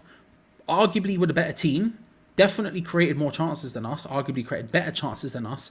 And that was with them just sitting there. The problem is, we're going to be happy to let them, because we'll take a 1-0 win. It's not that deep for us. We'll take that. It's a difficult one. It's an interesting one to talk about, because we're leading. I'm not buzzing, but I'm certainly happy. I'm certainly like, do you know what? This puts us in a beautiful position. But I don't necessarily feel like we've been... I certainly wouldn't say we maybe deserve to be leading, is maybe a way to say it. But ultimately, that's what these games can be like. One little bit of magic, one little bit of sauce, one little bit of something special, and all of a sudden you deserve to be leading it. And that's what we had, and that's what they didn't have. Lucas Paquetá opening, beautiful ball in, and we get that little bit of luck with Kaminsky. I'm not exactly complaining. However, how do you all feel? Do let me know in the live chat. And actually, while you're here, by the way, make sure to subscribe, like the video, hit that bell notification button so you don't miss out on anything, because we're the most consistent West Ham YouTube channel where we do this. We have only, in terms of watch-alongs, we've been doing it for 4 seasons now, and I've only missed 3 games. 3 games in 4 seasons. We're the most consistent by far, and we also have the build-up show. We have the live match review straight after. So when it comes to match days, you're going to want to be getting involved with Hammers Chat. So make sure to subscribe and hit the bell notification button so you don't miss out on any future videos, and like the video because it helps us out massively. However, how do you feel? Do you think Antonio will score today? Honestly, no. I don't think he's really. I don't think he's. I don't know. He's been okay. He's done well getting back defensively when he's needed to. He's battled all right, but he's certainly not been a. He's certainly not been an unstoppable force. He's a unique player in terms of Premier League football, Antonio, but not necessarily in terms of Championship. You do get a lot of big men forwards, and they deal with that a little bit well. They've done okay. He's done okay, but do I think he'll score? Certainly doesn't feel that way currently, but it feels like his work could create an opportunity for someone else to score, like we saw a little bit of that. No worries, Schizo. I didn't see you here until just now. Good to see you, sir. Hope you're well. Hope things are going well for you, mate. Hope things are going well for you. Schizo, a lovely man, by the way. If you've never had the pleasure of meeting him, absolutely lovely dude. Listen, he loves it. He's here for it. You can see in his eyes the joy, the passion, as it were. That's the hope. That's the hope, artist. That is the hope. I don't see a situation in which, unless I'm ill, I miss anymore. Special occasion, innit? Special occasion, Wembley. Wrestling on Wembley, you got to do it. Sometimes you got to do it. Just got here, a good goal. Yeah, yes, a good goal. A good goal. Lucky, a little bit lucky. Kaminsky, their goalkeeper, definitely got their hand to it, Ross. A header from Jared Bowen. Beautiful pass from Paquetá. Header from Jared Bowen into the path of Kaminsky. It was just in a little bit of an awkward enough area where he sort of fumbles it into his own net. But from the way we worked it, definitely a good goal in my opinion. Definitely a good goal in my opinion. Feeling okay, but Benny dragging and skying some shots means we have not been methodical. Yeah, I think that's definitely part of it, Tim. I think if I was to pick out a player so far who has maybe lacked something, I definitely think it's Ben Rama. I think the opportunities he's had, like you're saying, there's been times where he's just been that little bit too slow to lay the ball out on counter attacks. He's taken wild shots that have gone high and wide.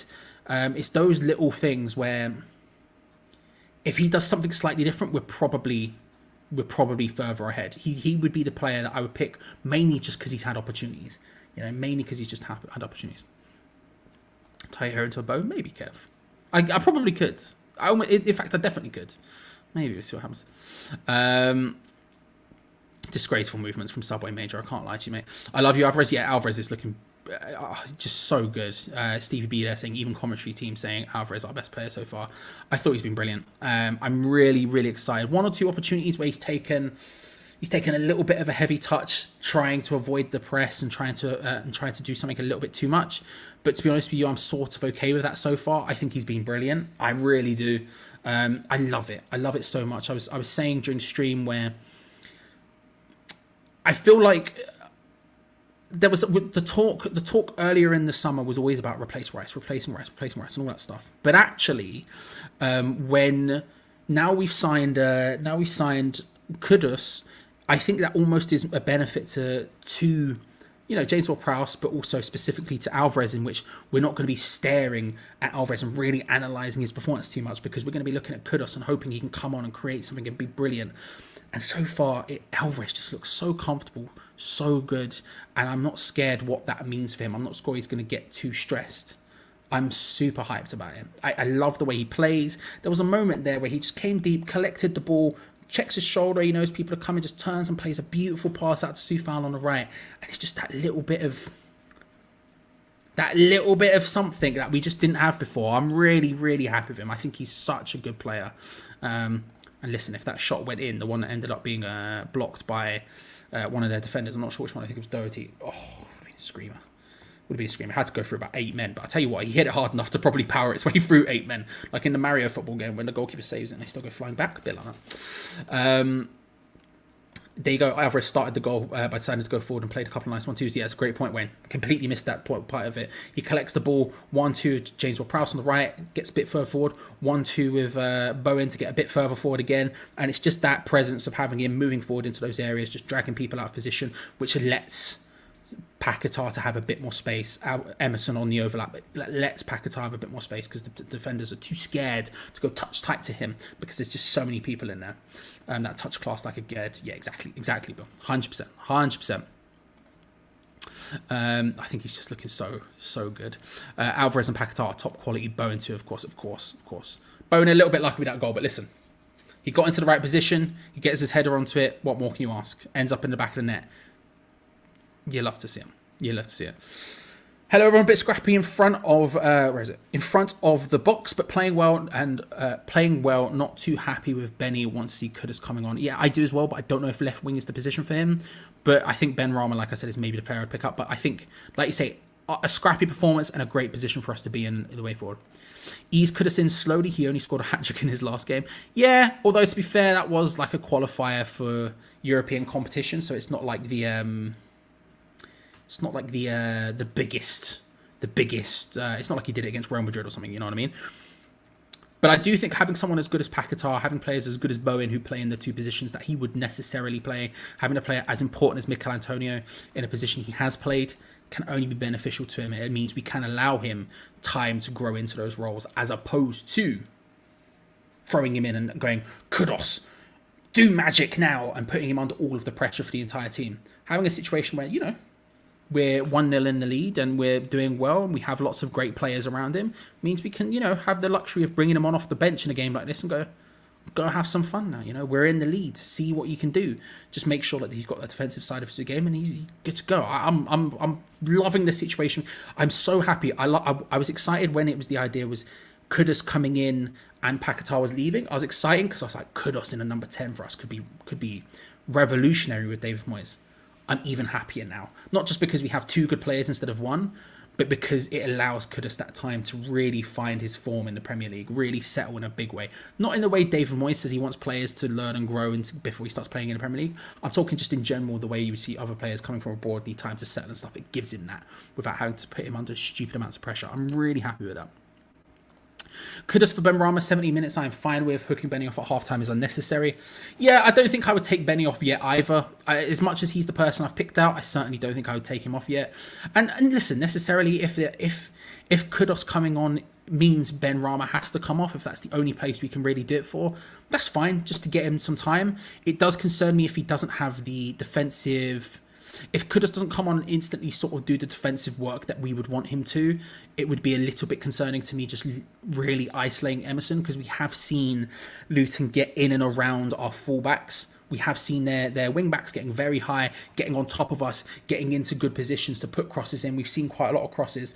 And if we put Kudus in that position and he didn't do the defensive side of the game that we needed him to, then it would be quite a difficult, awkward thing to do. Maybe the answer, potentially the answer is putting Paquetá on the left and then you bring Kudus on in the number 10 position. You take off Benny and that's that way.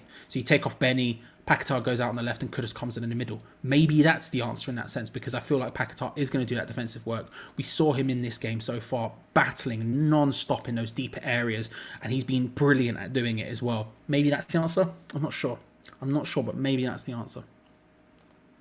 I should say, if you're new around here, make sure to subscribe. We are the most consistent West Ham YouTube channel when it comes to watch-alongs and match day content type stuff. We usually do the build-up show, the watch-along, and then, of course, the live review straight after. Build-up show starts an hour and 5 minutes before kickoff. Usually, I have other people doing it with me. Usually, Gio and Gonzo are here to help me out, but of course, they are not available today. Gonzo said he wasn't well enough to do it. Unfortunately, he's been suffering with illness the last couple of days, and Gio did not make it back in time, so it is just me.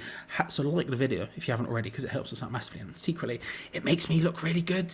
Gio looks at it and he goes, "Oh, Charlie, you nailed that. Look at the likes and it makes us look really good." But it also helps out the channel massively because it just pushes up the rankings. And subscribe, because we are the ones who are always here doing it. And when it comes to watch alongs, I've only missed 3 in the last 4 seasons. So if you haven't already, subscribe, because it helps us out massively. I will be here, of course, for the rest of the game, and then we have our live match review straight after, if that's the kind of thing you're looking for. There have been no subs yet, LFC man, from either side. Yeah, been neither yet. I wouldn't surprise me if we saw some soon, but certainly none yet. I want to see us move the ball a lot quicker in the second half. A smaller pitch and slow build-up doesn't work. Yeah, I would agree. I think we will see that now. I think our idea was to try and drag them into coming at us a little bit, because they were very happy, very comfortable to just sit off and sit deep and then do what we do to teams. Direct, quick play, and they were lightning. When they were on the counter-attack, they were direct and they were really quick at it. And I think realistically, that's what we were trying to do, dragging them in that little bit, trying to sucker them in.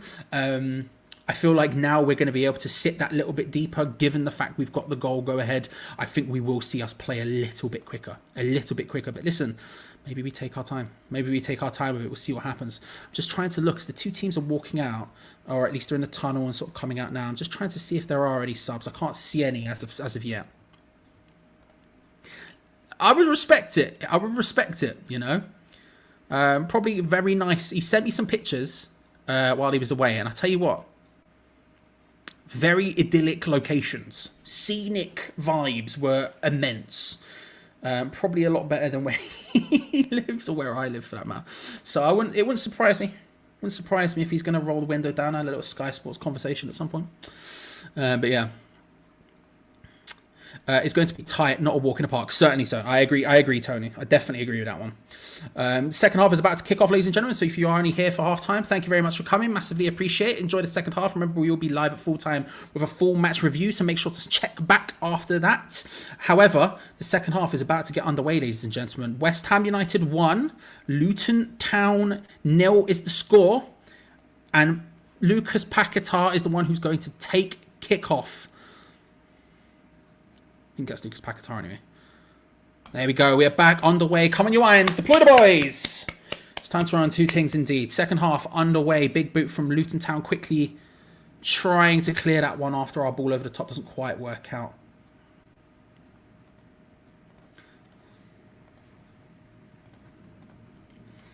Let's make sure this is public. There we go. There we go. Going to be a throw-in on the right-hand side for us. Vladimir Sufal once again loading up for the long throw. Lobs it. Headed away. It was looking towards Mikel Antonio. Doesn't quite work out. Edson nods it back towards Bogle. Can't quite get there. Nodded away again.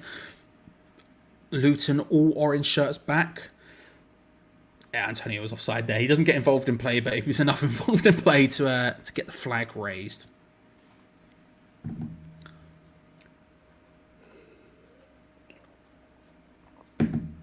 You're not wrong. You're not wrong.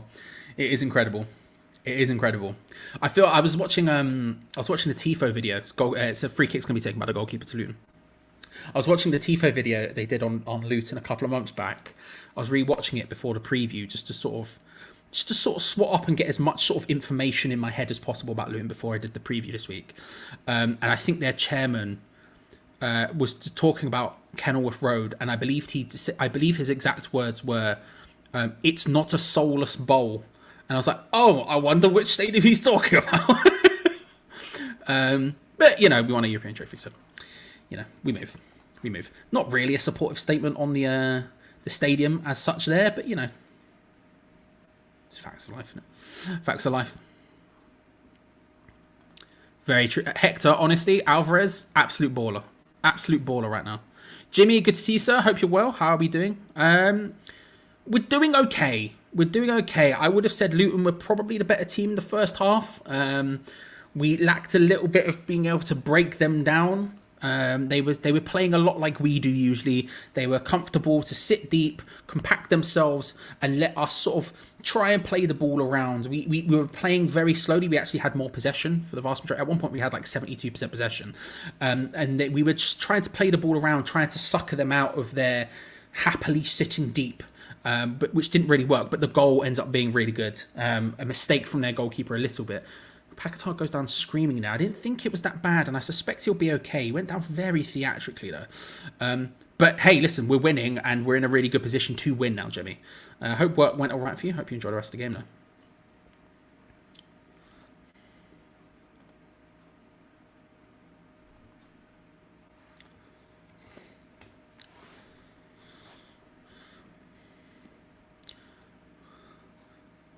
Cut to Laconga in the crowd, who apparently has joined Luton. Did not know this is a thing. It says set 2 join, but I don't know if it's been confirmed or not, but it said set 2 join, but there's Laconga for Luton. That me their 11th summer signing, I think. Still, I think if you add all of their summer signings up, it costs about as much as Mavropanos did, which shows you what the sort of money difference levels here are. Antonio goes down, apparently free kick against him. One of those games. He didn't really argue about it, but he sort of just gave a look as if to go, you don't blame him entirely. Big ball pinged forward from Kaminsky. Looking for Giles. Chong does well there just to cut that one out. Luton Town playing it around.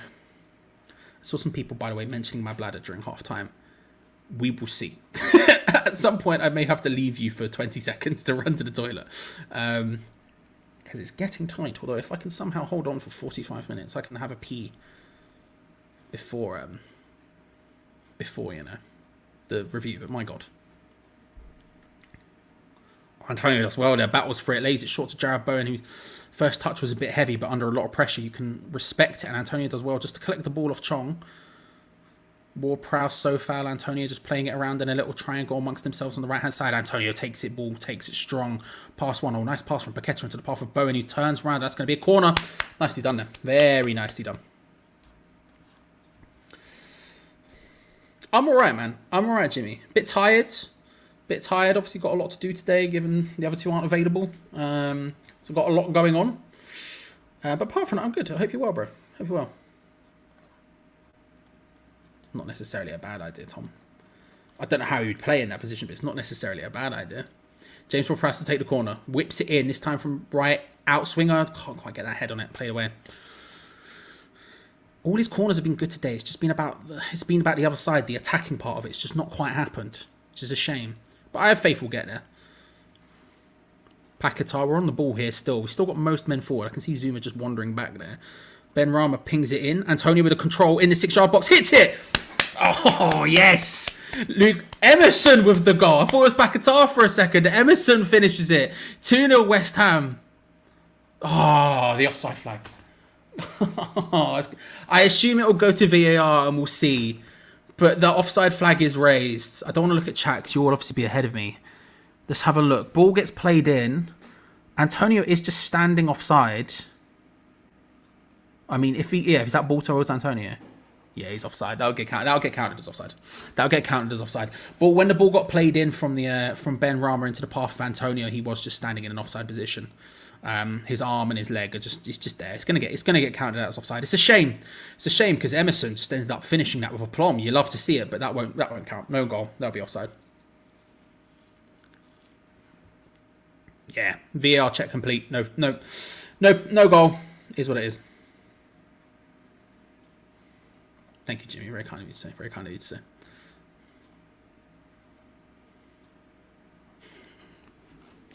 No, I've never had a kebab, as Major says. I do eat meat. I do. I have been accidentally vegetarian before. During the beginning of lockdown, the first 6 months of lockdown, I was accidentally vegetarian.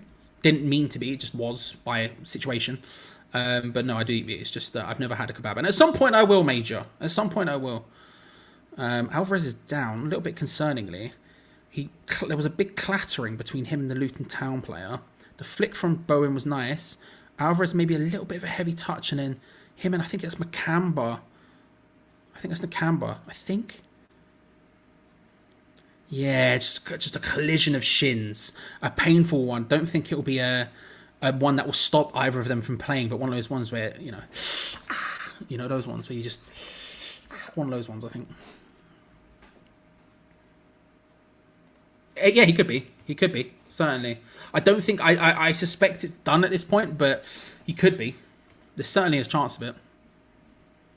Doughty does well, hits it from range, deflects up and off Agard, whose arms were firmly behind his back there. You love to see it, but it's going to be a corner to Luton Town. Doughty, dangerous, cutting in off that right-hand side onto his left foot. He can hit him. He's going to get a corner here. No corner was on the pitch. Unbelievably, ran on offside, just went straight back off again. You know, like how in NFL they do that thing where they'll sub someone on specifically to kick a shot or whatever it is. I don't know what the words are, but you know, like that, he does that. Just come offside, goes back off again. Ball played in, headed away comfortably. That's a good header away. Benrahma chasing it down, can't quite get there. Tries to turn, but I tell you what, he nips it away well there, Benrahma, and all of a sudden they're under a lot of pressure here. Luton, Jarrod Bowen herring down on Kaminsky.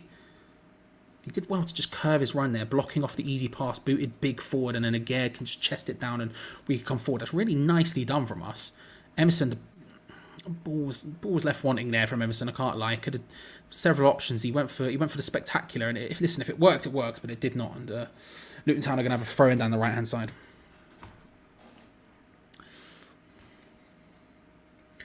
Well, I'm thinking maybe it feels like a two spanners thing to me. I feel like I could really easily convince Ray to get a kebab with me, and then we have a kebab episode. And I feel like I could also have a guest on who would also get a kebab. I feel like it's possible, you know? Or James Ward-Prowse is in a great position, fires it across the box. It's a wonderful opportunity. Just can't get there. Ben Rama ahead of the defender. Unfortunate there. Not his fault whatsoever, by the way. Just close. Adebayo batting for it well. I'll tell you what, he does well. He comes away from it. Can't quite get the control away at. Like his physicality, Adebayo. But all of a sudden, just a little bit of a mistake. They're getting a bit nervous here, Luton. And again, they're looking to try and be a bit more of that passing team now. We're nipping in, and James Ward-Prowse was really well. I'll tell you what, the pass across to Ben Rama was good. It's just Ben Rama just couldn't quite get there ahead of... Is that Ross Barkley? A beautiful tackle from Ross Barkley at the back. There are bells available, so Sumo Hamster's calling for it there. There are bells available. If enough people call for it, it happens. It happens.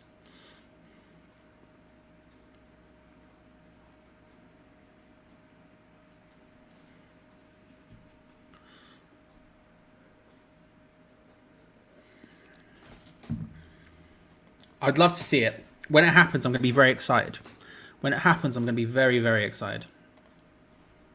Ritesh, good to see you, sir. Hope you're well. Hadn't seen you before today. I haven't seen you in the chat before now, so good to see you, sir. Playing it around, Luton again, just battling for it. Paquetá, it's going to be a free kick. Well done there. Just gets in, stops it from happening. GP with the £2. Thank you very much. Oh my God, Spurs just got Mbappe. Are you going to force me to go to Twitter? Cannot be the case. Wasn't he going to go somewhere? Did he not join anyone in the end? Is that a thing that happened? He just didn't join anyone. Is that what happened? I don't know. I don't know what happened there. I thought he was going to go somewhere. Wasn't he? Where was he going to go? Or was it Saudi? Was he going to go to Saudi for a year and then Real Madrid or something? I don't know. But GP, thank you very much for the £2. Massively appreciated. Helps us out hugely.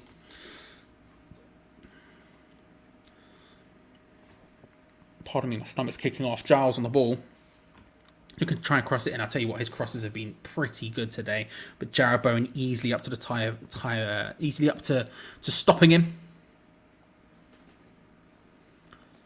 Maybe. I'm still sticking to my 69 Kudus bet. That's my idea. That's I can see it happening, you know. I'm in Ramsgate. Nice local kebab here. Fair. I'm sure there's lots of great kebab places here. Bell time. Yeah, it was Saudi, wasn't it? I was right. I tell you what, there's been quite a few I've seen, but the thing is, I've seen Sean saying not quite bell time, and usually, but bell for Kudos. There's been a lot. Oh, that's a great ball across. Luton. Oh. It's never bell time when we're winning. We need some victory bells as well as tension bells. Ball played across. Adebayo just can't quite get there. Again, just left spinning. He's trying desperately. The bounce catches him out a little bit. He gets the initial touch on it just to stop from Adebayo from hitting it soft, cleanly. A little bit uncomfortably there. A little bit of a conversation between him and Areola goes forward. I tell you what, I'm going to put the poll in chat. I'm going to put the bell poll in chat. I know, my God, we're on over 400 likes right now. What a time to be alive. We're at 420. I'm going to put the bell poll in chat. It's in. And I'm going to give it, I'll give it until 59. Maybe a little bit past that if I forget. Just to see. Because there's been enough calls where it feels like some people are edging, wanting the bell, but there's been a couple of people saying no. So we'll see. I'll put it out there into the ether. See what happens. Only one shot on target, by the way, so far in this game. So vibes. We'll put it out into the ether and see what happens. Whether or not the bell's poll passes or not, we'll see. Big ball over the top, easily collected from Kaminsky, but Bowen almost getting there. That moment between Aged and Areola there, ball gets played across. There was a little sort of frank discussion behind after them. There was always I can't remember who said it. Someone spoke about it. It might have been Jack Elderton of analyticsunited.co.uk, not .com.co.uk, which you should check out if you haven't already. Go to analytics.co.uk/members. I think it was him who was talking to me about it, but the idea of Chong goes in and does really well there, actually. Chong just nips that ball away. That's not what he said. He was talking about the idea of the differences between Fabianski and Areola, and how people always said that how Fabianski was just such a calming influence. and how maybe that wasn't the case for Areola. And you look at that situation where there's a little bit of a oh, and then they turn and look at each other and sort of go, oh, like, what are we doing here? Maybe that was the scenario. Maybe that was the case. 5 seconds left at the poll. It's close. I'll be honest with you, it's close, but as I click end poll, it has officially passed. 65% possession say yes, 64% say no. We are going to go for Bell. What I am going to do is at the same time, I'm not going to lie, I'm going to pee. We're going to do a double thing here. This has worked out for me. But while I'm away, my boy, Danny, will keep you company. I will be back in 1 second, okay? I'll be 1 sec.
Hello.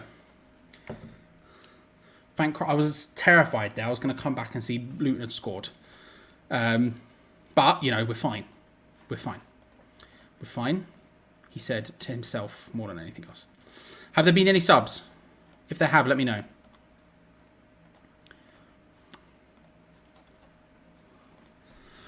But the bell was here. Let's get the bell involved. James Ward-Prowse just clearing that one well. This is a good opportunity for the counter-attack. Ben Rama, go. Step to him. Don't slow down. Just go. Sprint. Put him in all positions. Tries to take on his man. He wins a corner from it. I'm not going to complain too much. But I feel like, again, just take on your man with pace. He always slows the ball down that little bit. It's a bit stress.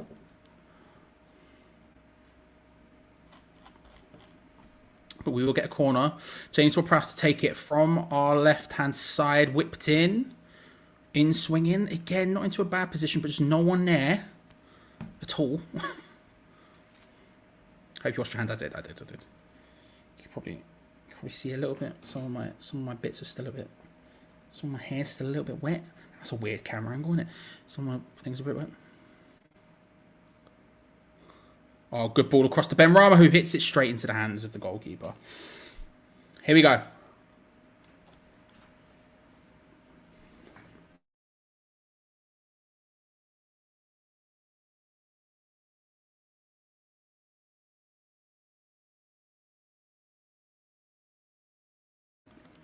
Luton trying to force their way forward. Morris down the right-hand side with Adebayo there, but it goes out for a goal kick. We'll take that all day.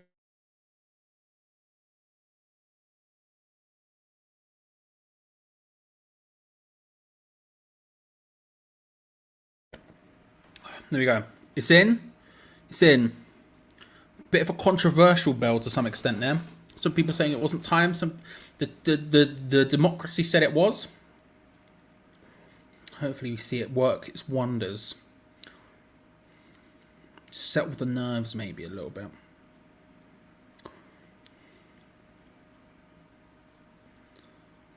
Antonio, awkward pass there. Ross Barkley, the recipient of it afterwards. Nakamba takes the ball, trying to work their way forward with a little bit of a 1-2. Barkley does awfully. We take that. Oh, poor from James Ward-Prowse. Unnecessarily there. Just an unnecessarily nervy pass back to Zuma. Completely just gives the ball to them. He does well covering instantaneously there, James Ward-Prowse, but that was a really poor decision. An uncharacteristically poor decision. Adebayo lays it short to Nakamba. Back out wide to Chong on the left-hand side. Looks to try and whip the ball in. It deflects. And Ben Rama just pumps it away. Not very conclusively, let's say. And Giles can come away with the ball. Bit of work there from Paquetá. And it's going to be a throw in. Nervy moments here. Nervy moments.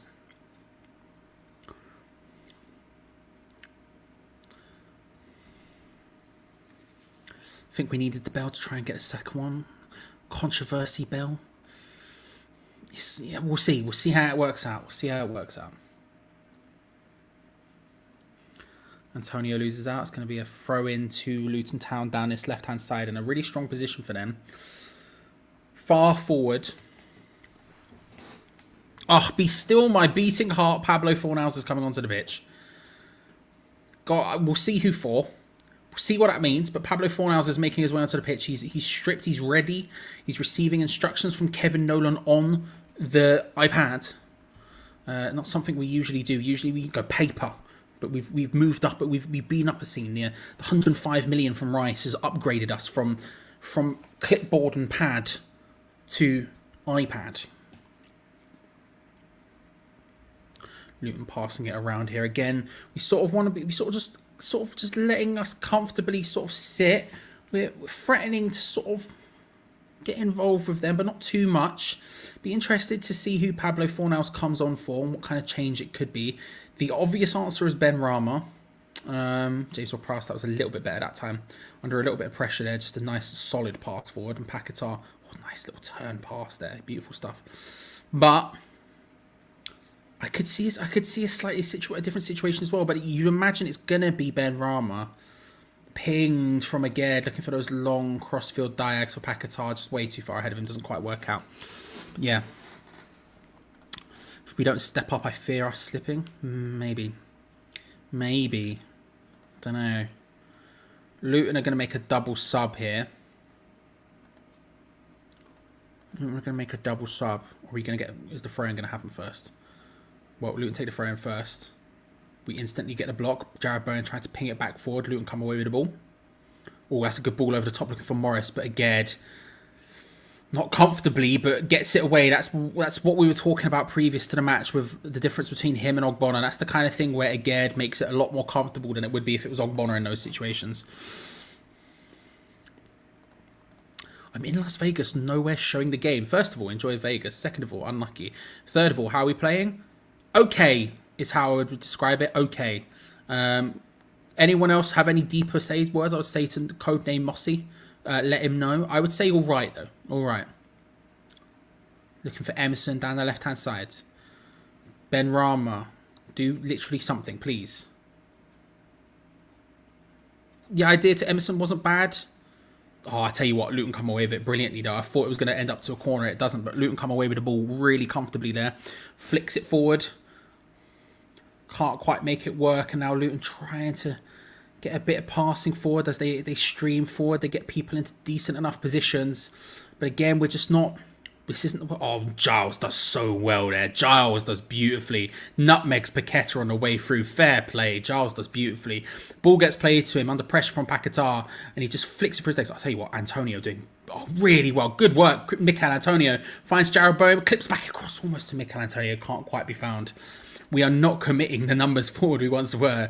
3, potentially 4 if James Ward-Prowse was getting there as well. Numbers forward there, and that was about it. But it was well done. Almost in. We come away with the ball once more, looking to try and work our way forward. Out to Soufal on the right. Soufal, Bowen and Lucas Paquetá linking up here. James Ward-Prowse getting involved. Passing it around on that right-hand side near the touchline. Looking for maybe to try and get into a crossing position. Luton just giving us their space to move forward into those areas. We're not really taking it though. Though that's nicely done into Bowen. To James Ward-Prowse. He's worked his way into a position where he could whip in across if it came to him in the right moment, but instead he plays it far across to the left-hand side to Aged. We start doing that thing we were doing in the first half, where we're taking a lot of time on the ball just to pass it around, just to keep possession, just to try and drag them out of positions where they are. But again, this is a different scenario now. We're 1-0 up with 21 minutes to go. We're 1-0 up. They need to come at us. And so they are being dragged ever so slightly a little bit more into that press, which they just weren't before. Before they were not being drawn into those situations. Now they are just a little bit further. Although still not enough where it makes what we're doing here super useful. But we're keeping on the ball. We're keeping possession for the ball significantly longer than we for maybe 3 years at this point. It's very much that vibe, Dexter. It's very much that vibe. Just almost begging them, just like, come on in, step to us, and we're just not going for it, not biting. I'm just looking up the possession stats there for Stephen. The current possession is 65% for us. Oh, that's brilliant for Antonio through. Jared Bowen's there. Takes it round the goalkeeper. Oh, the defender does really well. Oh, he's offside. Oh, that was such a good opportunity. Stephen, we're currently on 65% possession, if that helps. Antonio does so well there. Just turns him right, just into the gap. And he just, the through ball is light. Oh, such a good ball. Through to Bowen, but he was just slightly offside. Just a tad offside. Ladies and gentlemen, we're going to see Pelly Rudder-Kampanzu coming on. Former West Ham Youth Academy product is coming on as the North Idaho TV network lets me down here. In a big major way, apparently. In a bigger major way than I needed. Okay, well, we'll try to do something else then. Pelly Rudder-Kampanzu was coming on. Let me know what's going on, because I can't currently see. There we go. Okay, it's back. So Giles, Barkley and Adebayo are off. Kabor, Pelly Rudder-Kampanzu and Brown are on for Luton Town. Try and see what the Pablo Fornal sub was. Pelly Ruddock, who we sold to Luton when they were in the 5th division, has come on in the Premier League against us. And yeah, Pablo Fornals for Said Benrahma was exactly what we thought it was going to be. Exactly what we thought it was going to be. Hoofed away from Kurt Zuma under pressure there.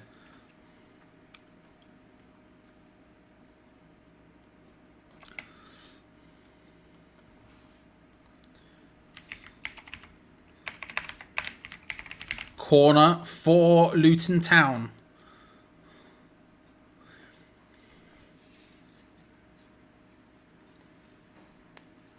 The worst thing is, I almost said 69 minutes, 4 nows for Benrahma. Pardon me. Stomach is not liking the baby bell. I mean, I would have been wrong still then. I would have been minutes off. But it was close, though, wasn't it? It was close, though, right? We can all agree it was close. Corner to Luton. As the North Idaho TV network is in struggle mode, let's say.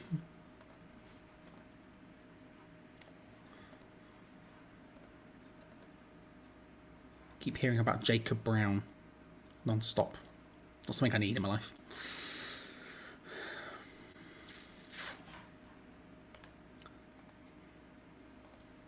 West Ham come away with the ball. Right, where's Pablo? Is it a straight swap for Pablo? I suspect it would be, right?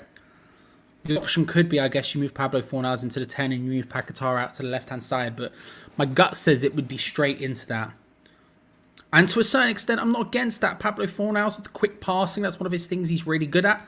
When you're sat in those deep positions, he can turn and just ping that pass forward aggressively, directly, accurately. Not necessarily a bad thing. Not necessarily a bad thing. Okay, so this channel is significantly behind the other channel. Oh, for Christ's sake.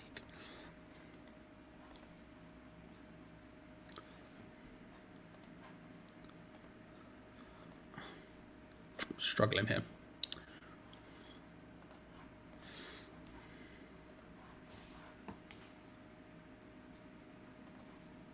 Steve, good to see you, sir. Hope you're well. You missed a Bowen goal, fumbled in, but we take it. We take it. Beautiful ball from Paquetá. Nice work from Alvarez in the build up to that one. Outside of that, it's been two very defensive teams defending each other. Luton, I think, arguably in the first half the better side. Second half, been a bit tighter, but certainly not a match will be remembered in the annals of history. But you know, we are where we are. Hope America's doing well for you, though, bro. Hope you're enjoying it out there.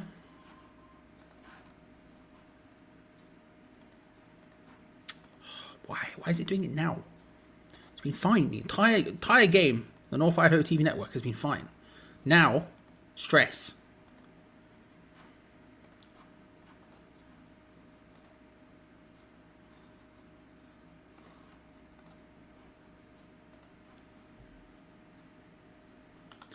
Trying to charge forward, Jared Bowen taking on the Camber. The ball across is a bit wild. James Ward-Prowse can't get onto the end of it, although nice work there from Alvarez, and him just wins that ball back. Playing it around comfortably.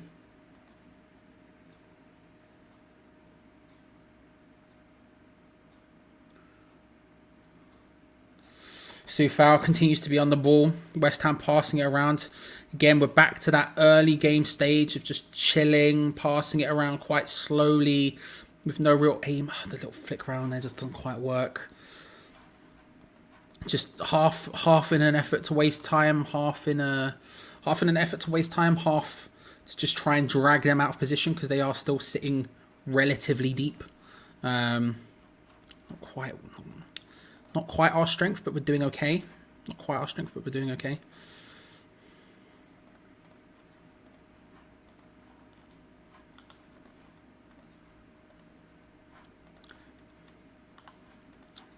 Might just have to go for the slower one here.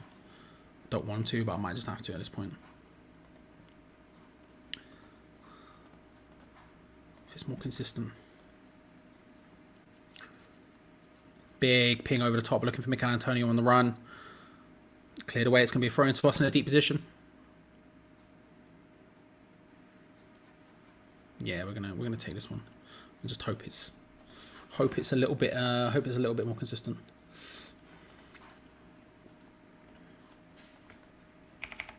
About 30 seconds behind where we were currently, but we deal with it. Looking forward to seeing what happened with Mikel Antonio from the throw in. Oh, this one's crashed instantaneously. Why is this stress on me today? Mikel Antonio had a long, stressful day up front. Not been his best performance ever. Not been his worst by a long stretch of imagination either. Okay, that's where we're at. Be a bit more precise now. There we go. Right, we're now back in time. It's now back in time. JJ, good to see you, sir. Hope you're well.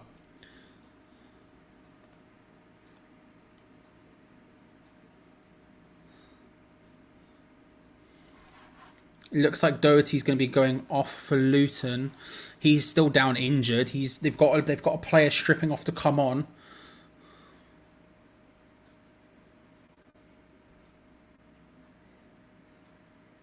He's limping down the line.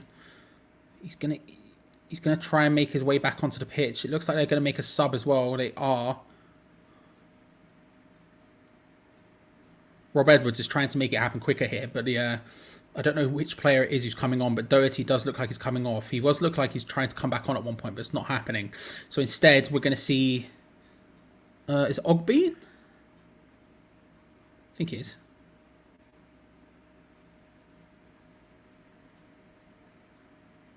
Or Ogbene, maybe is how you pronounce it. I'm going to go with Ogbene. Ogbene's come on for Doherty. All change at Luton as they're trying to get something at the end of this game. One of them forced. Us only 4-0 for Ben Rama so far. Hooked back towards the box poorly. It's going to go straight out for a goal kick to Luton Town. 12.5 minutes to go. 12.5 minutes to go. Danny Ings making his way onto the pitch. The transplant Trezeguet himself. Going to be coming on for Mikel Antonio, you would suspect. Angelo Ogbene, yeah, exactly. Yeah, let's go with that. Big Angelo. I reckon it's Ogbene. I'm going to go with Ogbene.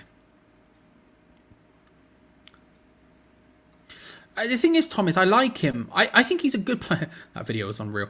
I think he's a good player. It's just I don't think he's right for West Ham. You know, that's my only problem. I don't think he's right for West Ham specifically right for West Ham under David Moyes. A different manager, completely different scenario. I think Danny Ings could comfortably go to another Premier League side and score an amount of goals. I don't think he's completely. I just think it's for us. It's just a bit of a waste.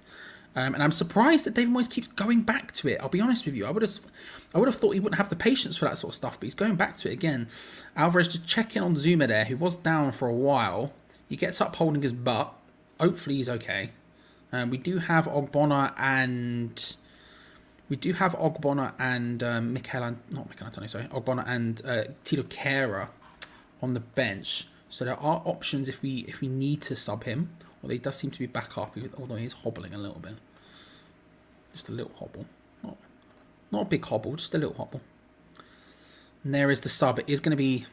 Well, the board showed 9 for 9. So that's gone poorly for him. But it is going to be Mikel Antonio who comes off for Danny Ings. Dings is making his way onto the pitch.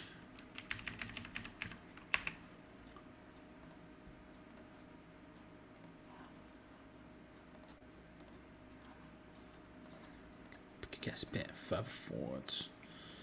Trying to get this in time is an absolute nightmare.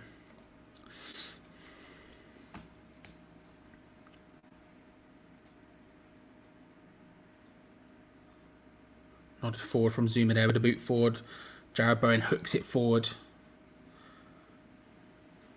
Agricultural, as the commentator called it. Fornals under a little bit of pressure. There you go. We win a throw in. We take that. From a punt, from nothing, we'll take it. Like I said about Kudus, I think it's not going to be something that we all love by any stretch of the imagination, but I do think he's going to be eased into this. I don't think it's going to be he's starting. I think when you're looking towards the European games, you'll start to see him starting more games because we're going to have some rotation when they're playing. But realistically, for a while, I think he might be an impact sub, and I think that's not necessarily a bad thing for him at all. I know that's not going to be a popular thing. I'm just as excited to see Kudus. I really want to see him play. But I think that's necessarily going to be what's going to happen for at least a little bit here. For at least a little bit. Nice turn there from Pablo Fornals. Tries to play it forward into the path of Emerson. Doesn't quite make it work. Collected there from Pakatales. It's short little 1-2 taken out. Referee says no. Blocked off there. Felt like in a foul by Chong. Or against Chong, sorry. And it's a yellow card from Emerson. Just a professional foul there, stopping the counter-attack. I'm not sure how the first one against Paquetá wasn't a foul there. He picks up the ball. I mean, he does go down fairly dramatically, but... I mean, look, the Emerson one is a classic professional yellow card. It is what it is. But the 1-2 there with Paquetá, and he tries to make the run, and I mean, the Camber's not exactly looking at anything but Paquetá there. I don't know. It's one of those ones where, in a game where maybe it's not so much a... physical game anymore. I'm not sure how you get away with those ones, but you know, we move.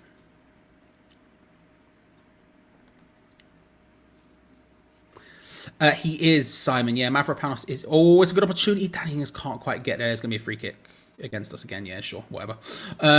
Yes, he is. He is injured. We signed him. He was injured. He was injured when we signed him.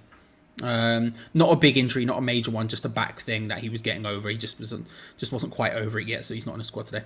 That's all. And then Ben Johnson, although fit, just doesn't make the squad because, you know, Ben Johnson doesn't make the squad when we have a fully fit squad anymore.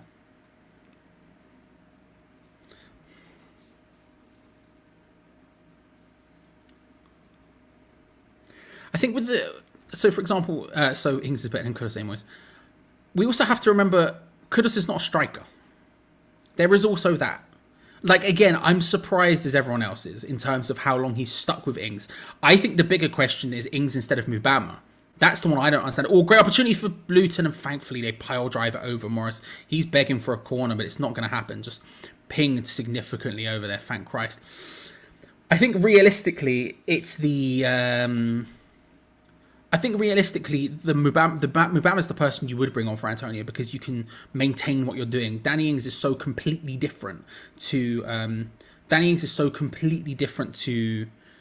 Mikel Antonio, whereas Mubama has a lot of the same traits. That it's kind of a shock that he doesn't play. That's the bigger one. Kudus coming on, sure, we could do it, but he's played up front, but he's not necessarily a striker. Corley Woodrow coming on for Chong. Where does Corley Woodrow play? He's still a striker. He used to be a striker when he was a kid at Fulham. I remember seeing him in the UFA Cup doing really well when they were winning the UFA Cup all the time. Great turn from Paquetá. Laid shot into Bowen. That's really nicely done. Oh, Bowen's there. It wasn't Bowen. Who was it? It was Danny Ings. There you go. It was Danny Ings, apparently. We win a corner. Really nicely done. Almost purely from Paquetá there. He takes the ball down from the long kick well. Flicks it into Danny Ings. Nice little 1-2. But yeah, that's the bigger one for me. Not Kudus necessarily. For me, it's more about Mubama not getting the chance when I feel like he should. Ward-Prowse and Jared Bowen standing over this one, interestingly. It's not just maybe his bait. Oh no, Jared Bowen's decided to go in. It's fine. It's fine. Forget that. Forget everything I just said. He's gone in and it's going to be James Ward-Prowse to take it. Outswinger from the right-hand side. Strong header. Oh, Kurt Zouma gets the goal. Brilliant header. Really, really strong.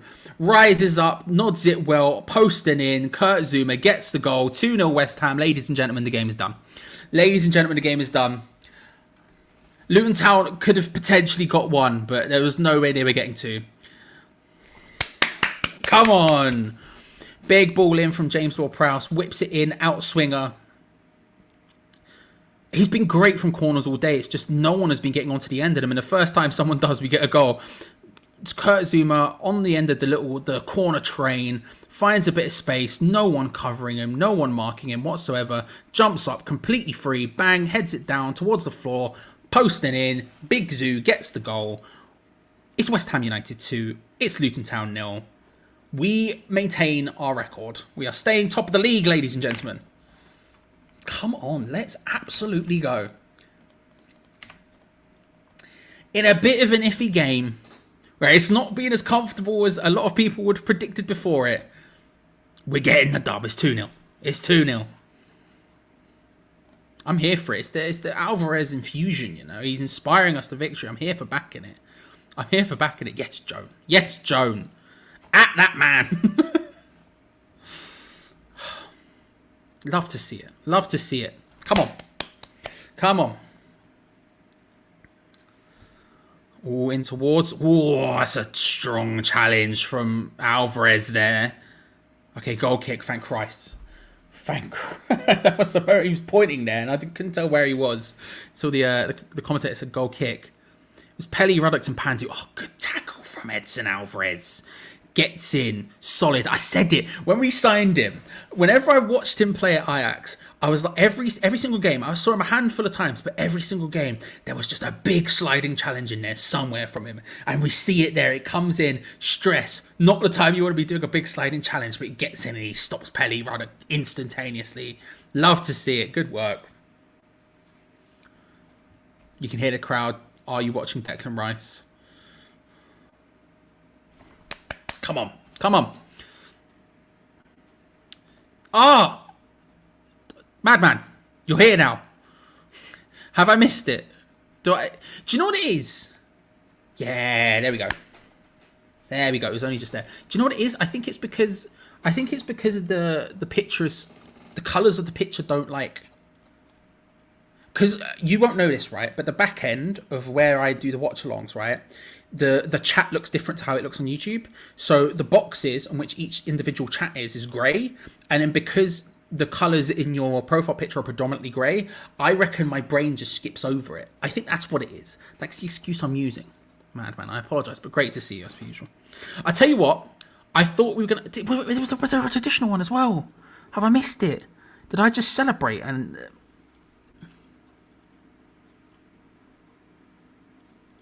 I missed so many. Red, of course. It's the classic. It's the classic. People gonna be singing. Do everybody. Then I flopped so badly. There we go. Hello. I think I've seen all of them now. Disgraceful behaviour for me. I apologise. I apologise. Pinged forward from us, looking for Jared Bowen, Luton Town, trying to clear it away. I tell you what, we're gonna do man of the match a little bit differently. Usually what we do is vibes only. How do we feel about going for a more scientific approach today? For example, if I said, who were the 4 best players today? Who were the 4 best players today? And then whoever has the most amount in the chat, then I'll put it in a poll towards the end. What are we saying? We'll put it in a poll now and then we go towards the end. DDCH, I did, sir. Thank you very much for asking. I did. Hope you're well, bro. Hope you're all good.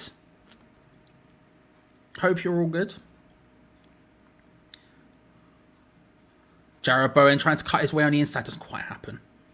1 Stiden. Let's go. Respect it. Paquetá, Alvarez. We'll get those in. Zuma, Paquetá, and Alvarez. I'll tell you what, there'll be 3. Let's get 1 more. Can't include me. I don't. Alvarez, Paquetá, Bowen, Zuma. I'll tell you what, I'll back that. Zuma, yeah, that's the ones we're going to do. I've seen it twice. That's the ones we're going to back. Right, poll. Man of the match. Let's do it a bit more scientifically. Zuma, Paquetá. That's spelled incorrectly for a start. Just disgraceful for me. Played across. Luton trying to find a way. Paquetá, Bowen, Alvarez. Those are the 4 choices.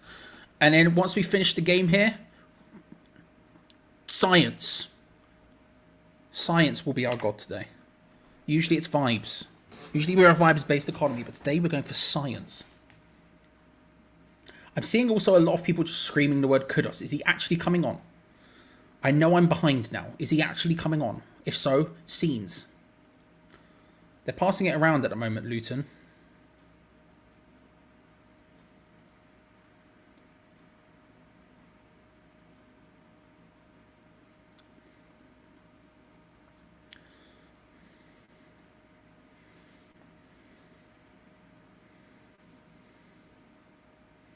Again, just Luton trying to pass it around, trying to find their way forward. Just comes in and says no and just tries to hook it away. It wasn't very successful, I'll be honest with you, but we do end up winning a throw, which we'll take. He is coming on. Kudos is coming on. Here he is. He's coming on for 10. He's coming on for Paquetá. Makes sense.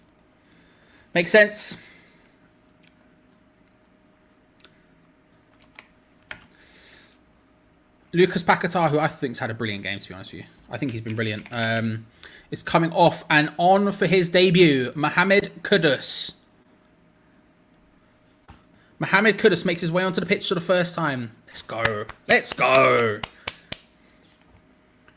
Makes sense. Like I say, 10 has always been the position I think he's been most comfortable in when I've seen him.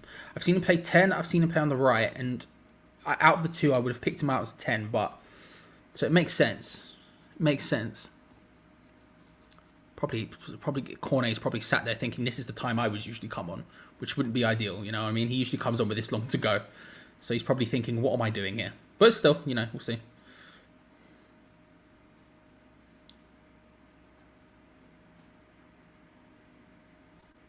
Pinged forward from Luton. Nodded back towards goal. This is a great opportunity. And I'll tell you what, he's buried it with aplomb. 5 minutes of added time, 90 seconds in. And Luton have got a clean, as you like, headed goal in the 6-yard box. Just a long, searching ball forward. And I think, is that Morris? I think it's Clinton Morris. Heads it back towards, I'm not sure who the player is who scores. It's well adjusted. It is Morris who heads it back towards him. And clean as you like, in the area, no stress, no pressure on him. Gets it in. It's 2-1. Perhaps a nervier finish than we would have liked at this point, but you know, it'd be fine. It'd be fine. Sloppy, yeah, sloppy is how I would describe it. Twister.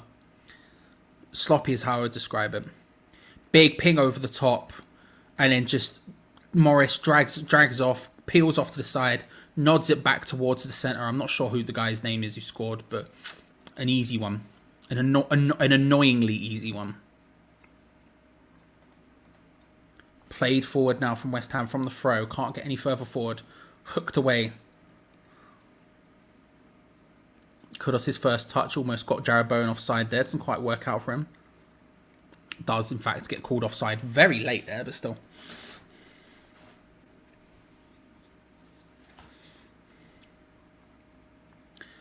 I won't look at the chat too much because I know you'll be ahead of me. I can see you saying it now. Tom did say a shaky 2-1. I said 2-1 as well, so we can hype each other up, Tom. But I've got 2 minutes left on my screen. I'm not going to look because I know you'll be ahead of me, so you'll know if something happens. Luton trying to work their way down the right-hand side, trying to play the ball in for a corner. It's going to be Pelly Rudder Kampanzu just stopping that one from happening.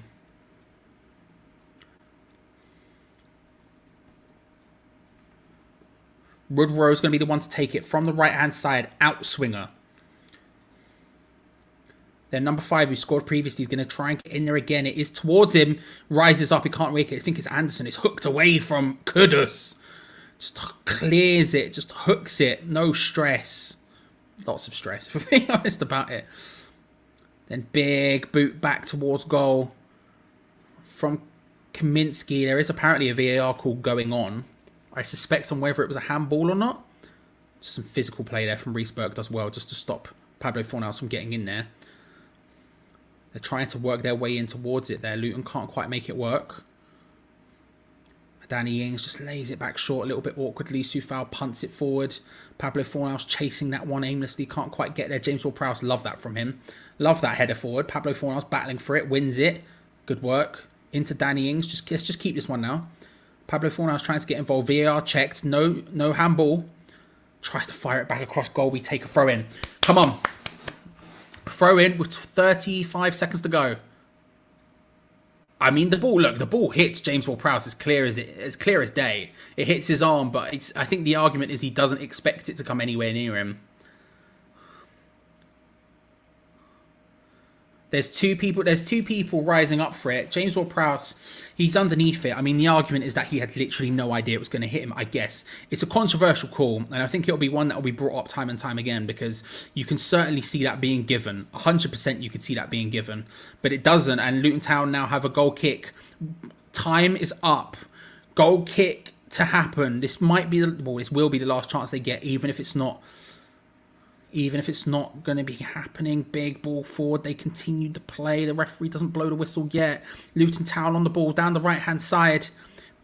Tries to switch it in. Kabore plays it in. Number 7 tries to hit it. Can't quite manage it. Blocked. Played back across and Areola collects it. Let's go. You've got to imagine that's it. 5+ time was what was called. Little bit of time at the end. There will certainly be conversations about the handball towards the end of this game and whether or not Luton should have had a penalty. Personally, I don't think they should have, but realistically, I've seen them given. I can't act like I haven't. Big ball forward. Referee, still no whistle. Still no whistle from the ref. Jared Bowen loses out on it. Kudus comes flying forward, gets involved in it, stops it from going any further forward. Luton Town are going to take a throw in down the left-hand side. I've looked at the chat. I saw the word what, but nothing else. Big boot forward. There we go. I tell you what. A bit of stress towards the end there. It ends West Ham United 2, Luton Town 1. Stress. Very, very stress. Oh my God, let's see. Right, man of the match. What happened? Let's end that poll. I'll tell you what, it's close between a couple of them. Let's see. Official poll ends. Alvarez gets man of the match. Congratulations. Bowen got 11%. Paquetá gets 20. Zuma gets 24. And Alvarez with 42% of the votes. Congratulations on Edson Alvarez on winning the Hams Chat Man of the Match award. You can't blame him. It was a great performance from him, to be fair. I tell you what, a tense and maybe slightly controversial end to the game there with a potential handball and potential penalty. I'm sure that's going to get spoken about a heck of a lot in the end of it. But what I will say as we head off, first of all, I will be live doing a full match review in just a few moments' time over here on this link that I'm spamming in chat right now. Do head over there and get involved because we'll be talking about the match in full length in just a few moments' time. Secondly, Wally, thank you very much for the 10.99, bro. Massively helps the channel, massively helps us. Hugely appreciate it. Also, massive thank you to GP, to Draconian, to Tom, to John, to Stephen, to Gilly, or Gilly, I don't know how to pronounce it, I apologise. To Dave, Acid D Punch Drunk Gaming, to Dave, Acid D Punch Drunk Gaming, and also to Logan O. Massively thank you to all of you, and Wally. Thank you very much, sir. Love you. I hope you all enjoyed the game. We stay top. Very stress, but we do stay top. Like I said, I will be live in just a few moments' time on that link, so make sure to get involved in that because we will be live in just a few moments' time. I will be live in just a few moments' time. Apart from that, if you haven't already, make sure to subscribe. Remember, we're the most consistent West Ham fan channel when it comes to watch-alongs and the like. Build-up show, watch-along, review every single game. I've only missed 3 watch-alongs in 4 seasons. So if you haven't already, subscribe because, my God, we're here all the time. And hit that like button because it helps us massively. I shall see you for the review in just a moment's time. Make sure to click on the link I spammed just in the chat in a second. I will be there, but until then, come on, you Irons. 2-1, top of the league. It's just light work for us. Speak to you later, everyone. See you later. Bye.